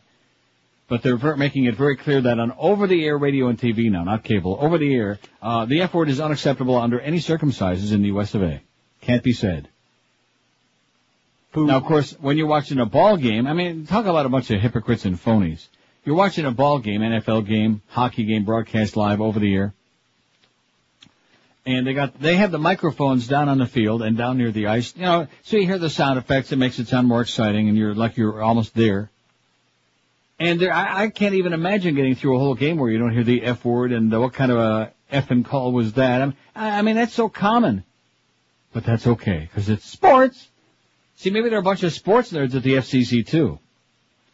Maybe they like Clarence. Maybe they like to have their way with Clarence. WQAM, hello. Dear God. Yes, sir, speaking. You just said something that made me wonder, because I've been thinking about this. Clear Channel paid supposedly a $700,000 fine, and right. You just said that they can't do something retroactive. How do they go about raising the limit of the fine? No, that wasn't an increased fine. That was for something that happened 9 times. That was 27,500 times 9. Bubba the Love Sponge. Oh, they can't make the amount of the fines retroactive. No. Right. Well, but you see that the deal is, as it stands right now, it's 27,500 for each violation. So if you were to say a certain word like 10 times, it would be like $2,750,000. I mean, 275,000. I'm sorry, whatever. But it's so ambiguous. I just thought that Clear Channel could have hired a lawyer for $700 and some odd thousand to beat this because they tried. They fought it. Oh my God. Anyway, God save us. Okay, amen. It was a lot more than 9 times. My math is pretty faulty there. And it was a whole bunch of times. There were a whole series of stuff with Bubba the Love Sponge. So you figure it out. You do the math. 27,500 into whatever it is, $753,000. Then they had the $253,000 fine at WWDC with Elliot in the morning. So there's $1 million. And now they got these 2 for whatever those 2 little stations are in Florida, in Fort Pierce and Fort Myers. Let me say it again. Clear Channel, you're the Antichrist. You're a bunch of hypocrites and phonies. You destroy the radio business. No mistake about it. A disgrace. They've taken all of the joy out of radio. For the people who listen to it, the people who work in it, the people who would like to work in it. Clear Channel has taken the joy and the excitement and the thrill because all they do is do cookie-cutter radio. Maybe now the government, maybe they're trying to show, well, see, we're not in bed with Clear Channel. We're finding the hell out of them. And like I said yesterday, when you grossed $9 billion last year, what's $1 million in fines, huh? It's the cost of doing business. $9 billion. All the outdoor billboards, all the concert venues. I mean, they got a monopoly like which almost nobody's ever seen. Cheap Channel. And of course, they've destroyed it another way too, because not only have they taken all the variety out by not having any local programming and just syndicating the same half dozen clowns in every market in the country. But anybody who wants to get into business, I mean, where are you gonna, if you don't like who you're working for right now, where are you gonna go? Away. If they treat you like crap, go pump gas down at Chevron. They're doing pretty good. 5670560, pound 560 on the AT&T and Verizon line. WQAM, hello. Hi. Oh, God. Your buddy. Yeah, George will see you this weekend, okay? He'll be looking for you tomorrow at Fort Pompano, 11 to 1. I'd love to. Come on by. Oh, wouldn't you? In fact, George is going to have a Ted Williams autographed baseball bat for you. Sure, and a special sandwich. Right. And a few cannolis, too, I hear. WQAM, hello. It puts the lotion. WQAM, hello. Yes, good afternoon, Neil. How are you? Yes, sir. Okay. Okay, first I have an addition for your list. I don't know if she's on, but Rosie O'Donnell or Britney Spears, for sure. Rosie O'Donnell. I mean, she's got such a following that, Yeah. it's almost unbelievable. Very sad. You know, it's interesting you talk about Chris Matthews earlier. You know, I caught his show the other night when he had Hans Blix on it, and, you know, the What an minute embarrassment. the minute Hans Blix started, you know, giving real facts, real information, it was like Matthews was out of his element. Yeah. I mean, this guy has gone out of his way to protect Bush so much, it's ridiculous. I mean, whenever there's a talk about Bush, he constantly shows his ads over and over again. I mean, this guy's got $150, $1 million ad campaign running, and this guy's giving him free promotion almost 5-6 times a Well, night. anybody that would say to a guy of the stature of Hans Blix at the end of the interview, well, good luck with the book. I mean, what's the point? You know, now you understand why nobody watches MSNBC. I just happened to. The only reason why I watched it was because I heard he was going to be on, and it really was worth watching. You know, it's interesting. I know you don't like Bill Maher, but the other night he had. Yeah, but you know, the other night he had a guest on, including George Carlin, but he also had the former Prime Minister of Canada on, a woman named Kim Campbell, and she had the greatest thing that she said. She stated that if you live in a society where nothing offends you, then you're not living in a free society. Yeah. Kim Campbell is the former Prime Minister of Canada? Of Canada, yes. When was that? That I don't know, but I thought, so far for me, that has been the best quote of the new millennium. Really, I thought it was beautiful. Okay, well, don't make that mistake again. Okay, take care. See ya. Kim Campbell. Was she kin to Glenn? I'm going to have to look that up. I remember Pierre Elliott Trudeau. Do you? I remember Jean Chrétien. We got Paul Martin now, who's in my book kind of a little on the weak side. Very plastic, very cookie cutter kind of guy. 27 after 1 at 560 WQ. I've been telling you for a long time, if you want a new mattress, there's only one smart way to do it. Make that one easy call to Dial a Mattress, 1-800-MATTRESS. Here are a few more reasons to be making that call. Dial a Mattress backs up everything they say in advertising 100%, but their competitors still use lots of false deceptive claims. To make a long story short, they lie to you. When you see a mattress ad making outrageous claims, our advice is read the fine print. Here's an example. You see big headlines that say free frame, free setup, free removal. Tiny print underneath says it only applies to luxury models, or you have to live so close to the store you'd be their next door neighbor, or it's for something that you don't need like a frame, and guess what? Most people don't need a frame, and stores won't apply credit to something else instead.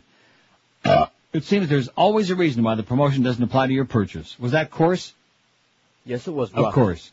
At Dial a Mattress, their ads have no tiny print, no BS, no lies, no disclaimers. Every single Dial a Mattress delivery includes free setup and free delivery, whether it's a top-of-the-line set or a twin mattress for a bunk bed or anything in between. And don't forget, Dial a Mattress delivery terms apply wherever you live, too. No exceptions from Kendall to Stewart, from Palm Beach to Fort Myers.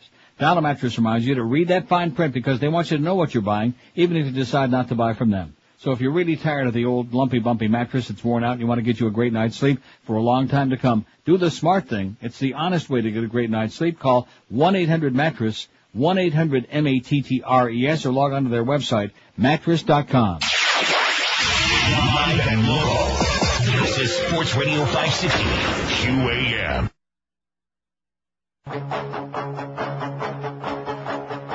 I can remember back when radio was cool.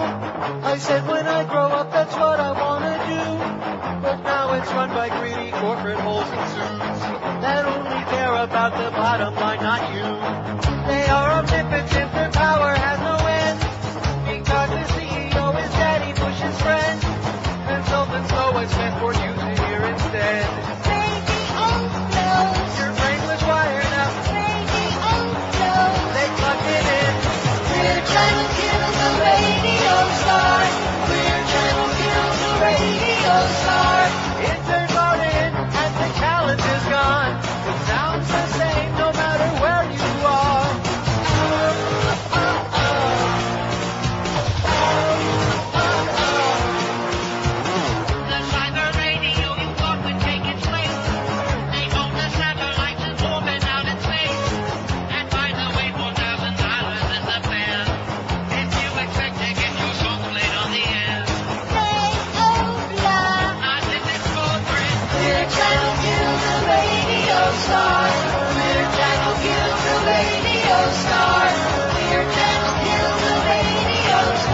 nerd.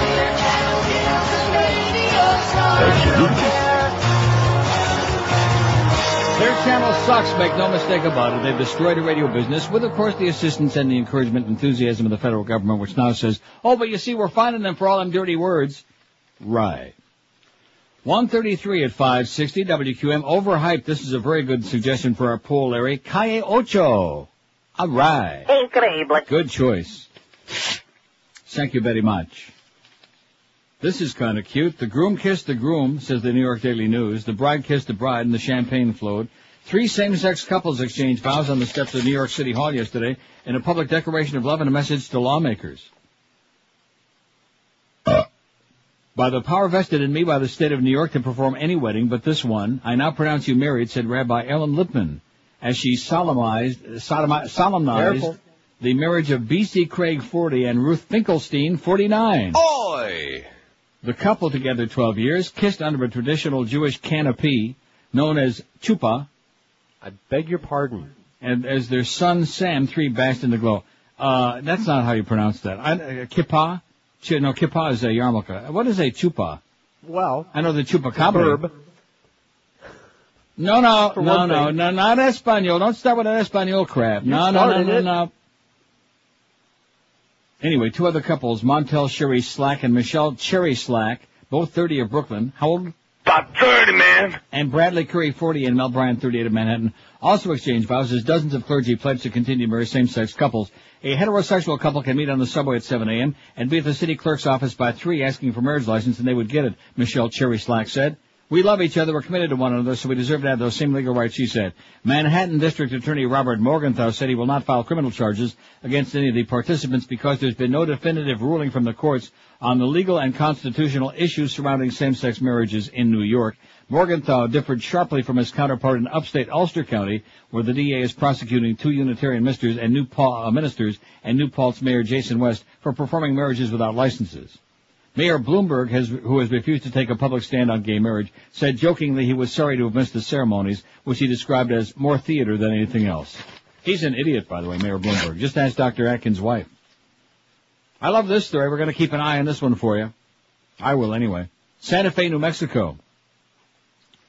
Former employees of Whole Food Markets have sued the natural food supermarket operator, saying it didn't take proper action to prevent a male customer from parading through a Santa Fe store wearing white see-through biking shorts with no underwear. Closing arguments in the case were held yesterday, but I'm still awaiting. I got my eye on it for the final resolution. Maria Bautista and 7 other plaintiffs are suing under New Mexico's Human Rights Act, saying the store fostered an environment of discrimination and sexual harassment that caused them emotional distress. They are seeking an unspecified amount in damages. Oh, brother. They also claim the store ignored their complaints about a middle-aged man in the see-through body-hugging shorts and fired one of them in retaliation for her complaint. Like I said, you go, girls. They claim the man was not escorted out of the store, even though employees asked managers to act. The incident took place at the Santa Fe store about 4 years ago. Oh, so they must have got a good attorney, I guess, huh? I reckon. That's what that's all about. 5670560, pound 560 on the AT&T and Verizon wireless line. WQAM, hello. Hello? Yes, sir. Just tell Neil it's chuppah. Chuppah? Chuppah. What the hell is that?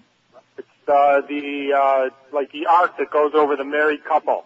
Oh, it sounds like some bubble icy to me. Like okay, thanks a lot, Pally. It's like a trellis that goes over the married couple. Okay, thanks. Good yontif. You too, thank you. To the pontiff, thank you. Okay, there's one of our Jewish listeners. Howard Stern, 107. Hype. Overrated. Joe Stonecrab, 101. Boy, what a battle between those two.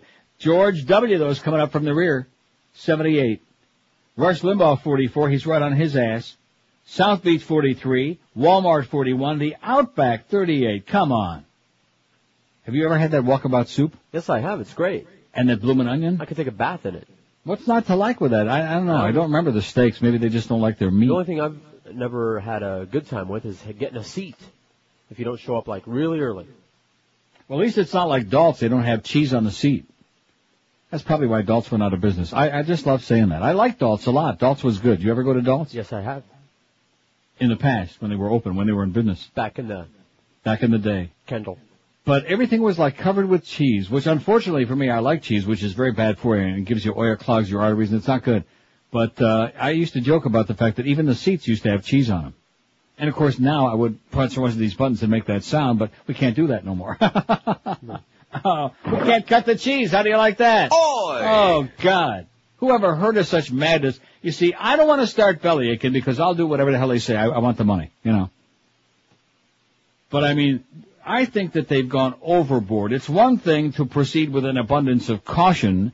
It's another thing to proceed with an abundance of paranoia and hysteria and psychosis. Insanity. Right. So the idea that fart noises are somehow offensive to the average person out there is so ludicrous based on any standards. Even a 5-year-old child, if they heard that, would laugh their ass off. The idea that it's somehow going to be offensive, I mean, that's always the excuse. The children, like that one bit says, you know what I mean? Greg reads a mum's. Yeah, well, we know that. Speaking of the children. Now, I guess he knows that his granddaughter cut these bits for our show? That's not Howard's granddaughter. Who is that? That's Boca Brian's grandson. Oh! Well, how do we know? Little boy, little girl, they all sound the same to me. Sure. No, seriously, how was I supposed to know that? I thought you told me yesterday there was Mo's granddaughter. We have one. We have one what? One drop from Mo's granddaughter. And what did she say? Neil Rogers loves my pop. And? Jesus for the homo. Well, put those two together, okay? 21 till 2 at 560 WQAM. Live and local. We're Sports Radio 560 QAM. It's Friday, you bastard. Everyone loved William Hung's bang-up job on American Idol. And now, all of William Hung's greatest hits are on one amazing CD. It's Hung Up on Hung. 1, 2, 3, 4. My baby, she don't mess around because she loves me so, and this I know for sure. Hey, Yes, from Outkast to J-Lo, everyone's hung up on Hung. J-Lo in the house. Don't be fooled by a rock that I got. I still beer from Brock. He used to have a little, now he has a lot of tone-deaf fans who can't get enough of Hung Up on Hung. You can find me in a club, borrow for a bub. Mama, I got what you need if you need a fear of buzz. It's worth a lot more than 50 cents. Order now and you'll also get this free bonus CD. An American Idol loser sings the American Idol winners. Oh, fair and rough. What happened to Miss Independent? No longer need to be defensive. Goodbye. Oh, you went wrong. It's true. William Hung's Hung Up on Hung is only available for the next 15 minutes of his fame, so don't delay. Call now. 145 at 560 WQAM. Got an email from Tom Jacob moments ago. Thanks for your help, Tommy. Yeah, his column tomorrow, which I read earlier, because it was on a website, so why not? And also he tells me that on page 1 tomorrow, there's going to be a story in the Sun Sentinel about the QAM deals now with our censorship. Okay. That's being imposed by the FCC and by the corporate lawyers and this and that. So it'll be on the front page. Thanks, Tommy, like I said. He said Greg didn't return his call because he's not very jackass. I don't want to defend Greg, because far be it from me. Isn't Greg out of town this week, I do believe? I don't know. Yeah, that's what I was told. So maybe that's the reason he didn't return your call, Tom. Probably ought to be talking to Muff or Clarence. Like I said, to Muff Lindsay. Because if you talk to Clarence, all he can tell you about is sports. He'll give you some scores. He'll give you some ball scores. 5670560. Pound 560 on the AT&T and Verizon wireless line. Mad Dog coming up at 2. Humper from Vegas at 4. And then we got the Panthers at Atlanta. Big game against the Trashers. 7 o'clock pregame, game time 7:30 tonight. WQAM, hello. Hey, Neil. Yes, sir. Did I hear you call the Mad Dog a sports nerd earlier? No. But he is. Well, what does that mean? Maybe that's his PR agent. Oh, I see. Yeah, he's a sports nerd, yes. A good one. He the best. WQAM, hello. Yes, I'd like to speak to Neil, please. Speaking. Neil. Yes, sir. Call from Los Angeles. All right. I got you a couple questions. I haven't listened for a couple of months, but I remember you played a really great audio bit from the CBC about President Bush and the Al-Assad family. Right.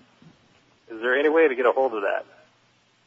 Oh, is it in the archives on our website? Would it still be on there, George? I would assume. Yeah, you can go to the neilrogers.com. Well, you obviously are if you're listening. And check the archives. I think it's on there. Fantastic. Everybody I talk to about that, there's tons of facts on there that so many people I speak with have no idea about, and they've been asking me if I get Well, they sure won't hear it in the mainstream U.S. news, that's for damn sure. Of course not. It takes too long of an attention span. You can't do that. Second question, what do you think of Smallville this season? I haven't watched 1 minute of it. What happened, Neil? You love that show. Nah, I'm burnt out. It was the same thing every single week. I mean, you know, it just wasn't going anywhere. I just lost interest. Kryptonite condoms and prophylactics. Yeah, it's just the same kind of everything. Exactly. Same old stuff. Well, you still got those size 13, so don't give up on it. Okay, Pally. All right, thanks a lot. Have a great day. There's somebody who's got the hots for Tom Welling, no doubt. He's swelling about Tom Welling. Although, can we say that anymore? Oh, I'm sorry. Like I said, he's for Tom Welling. 5670560. See, the one thing about this campaign, it's like anything else. If I sat here and pounded away on it every single day, we'd be off the air. We'd be out of business. Right. Because, they get, it's like anything else, the short attention span with the American public. They get whipped up into a frame. It's not like the old days, man. Not like in the 60s and 70s. I don't think it's ever going to be the same again. I don't know what it takes. In fact, the letter to the editor I sent to the Sun Sentinel, by the way, Tom, never put it in there yet. Sent it last Saturday. Haven't seen it yet. And my question was, what does it take to light a fire under the American public? How many rights do you have to take away? How much censorship do you have to impose? How many threats do you have to make before the public finally says, and then every time you see these polls, well, it's Bush and Kerry, it's about 50-50. Based on what? Anybody with less propaganda going for him would be impeached already. But instead of that, we've got, well, he's doing a good job against terrorism, and there he was with the flak jacket on with the troops, Oh, my goodness. I mean, it's just, it's as scary as what it is. Howard Stern's pulling away from Joe Stonecrabs in a limo. Which of these people, places, or businesses do you think is the most overrated, strictly hype, mostly hype? Howard's got 110. Remember him? He used to be on the air in South Florida. Who? Joe Stonecrab 104. George W. is moving up fast. The W. Meister's got 86. South Beach 48. Rush 46. He had to make a stop at Wilma's house. Walmart 42. The Outback 38. Disney 31. Larry King's got 31. Uh-huh. Ricky Tiki Sanchez 27. Planet Hollywood 26. Paris Hilton, that skanky, nasty bitch, 25. The Rascal House 24, and everybody. Jimmy Buffett 19. I wasn't going to give anything under 20. Jimmy Buffett 19. I can't stand Jimmy Buffett. Oh, how can you say that? He's what South Florida's all about. Yeah. That's a big part of the problem. That's why I'm not there. WQAM, hello. Hello, Neil. Neil. WQAM, hello. Yeah, I call Neil. Speaking. Hey, Neil. Do you have any archives of the beaded curtain? Of the what? The beaded curtain. Archives of the beaded curtain. I don't know about that. Do we or do we not? How does that work? I don't know, eventually. Eventually, we'll work on it. We'll have a collection for you, Pally. There's a guy that's so many stories. Spending a lot of time behind that beaded curtain. Now, he didn't sound old enough to be watching that for me. Did he sound over 80? No. Now, I'm telling you, you think I'm joking. If you click on that beaded curtain, and then there's an additional thing you have to click to verify that you're over the age of 65, and John Ashcroft's eyes in that picture, they're moving. They're following you. They're watching your every movement, even including, well, see, I can't play that sound effect anymore. No, you can't hear. Even including that movement. Live and local. This is Sports Radio 560. QAM. Absolutely. Back in the day when someone done us wrong, we didn't take their crap. In Pearl Harbor, when the Japs dropped their bombs, we bombed them back. And now the Saudis, they hit us hard. And on our cards, our little flags wave. As that Saudi-loving retard points the bombers the wrong way. And I'm embarrassed to be an American where they follow Bush like sheep. The United States of arrogance, led by Bush and his family, really got this country up, handling towards the darkest days in our history. I don't want to be a Pax American in the goddamn USA. What's a few thousand innocent lives? Stop living in the past. If you want that SUV to drive, you're gonna need more gas. It's the greatest country in the world. They train us to believe. And anyone who says that obviously can't afford to leave. And I'm embarrassed to be an American where we patriotically wave a flag in one hand with our head in the sand and blindly follow the powers that be. Apathetic up watching stateful news on a 65-inch screen. Scratcher balls and fart, everything's okay. In the goddamn USA. Okay. God bless America. Yeah. All right.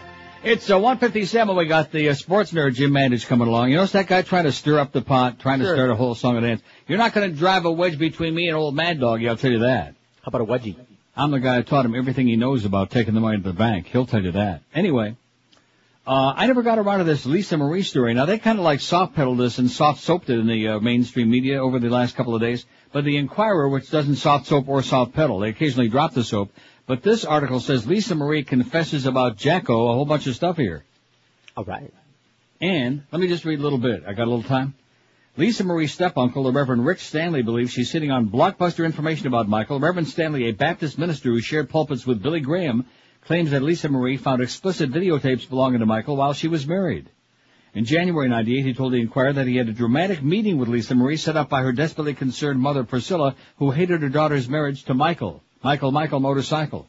During the hearing, a searing 10-hour session, Reverend Stanley asked Lisa Marie if she believed the molestation charges leveled by a youngster against Michael in 1993. Reverend Stanley told the Inquirer, she said, I didn't until I went to Michael's bedroom. In the closet I found videos and magazines that convinced me that the story is true. Oh, my God. Although Lisa Marie never specifically described the content of the tapes to Reverend Stanley, the preacher believes what Lisa Marie saw was obviously pornographic material. Oh, my God. And in a shocking disclosure, Reverend Stanley added, she looked me in the eye and asked me point blank if I thought that pedophiles could be cured. Well, she might have just been asking, just for informational purposes. Out of curiosity, right? Right.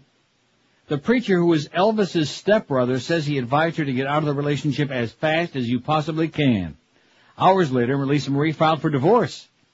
Now her fans fear she'll be put through the grueling experience of testifying about all she knows. Ever since her Australian interview, her official website's been abuzz with fans' comments. D.A. Sned is going to be calling her very soon. She cannot refuse, wrote one fan, adding, she brought this on herself. Another one observed, she opened a can of worms, and now she's going to have to deal with a backlash.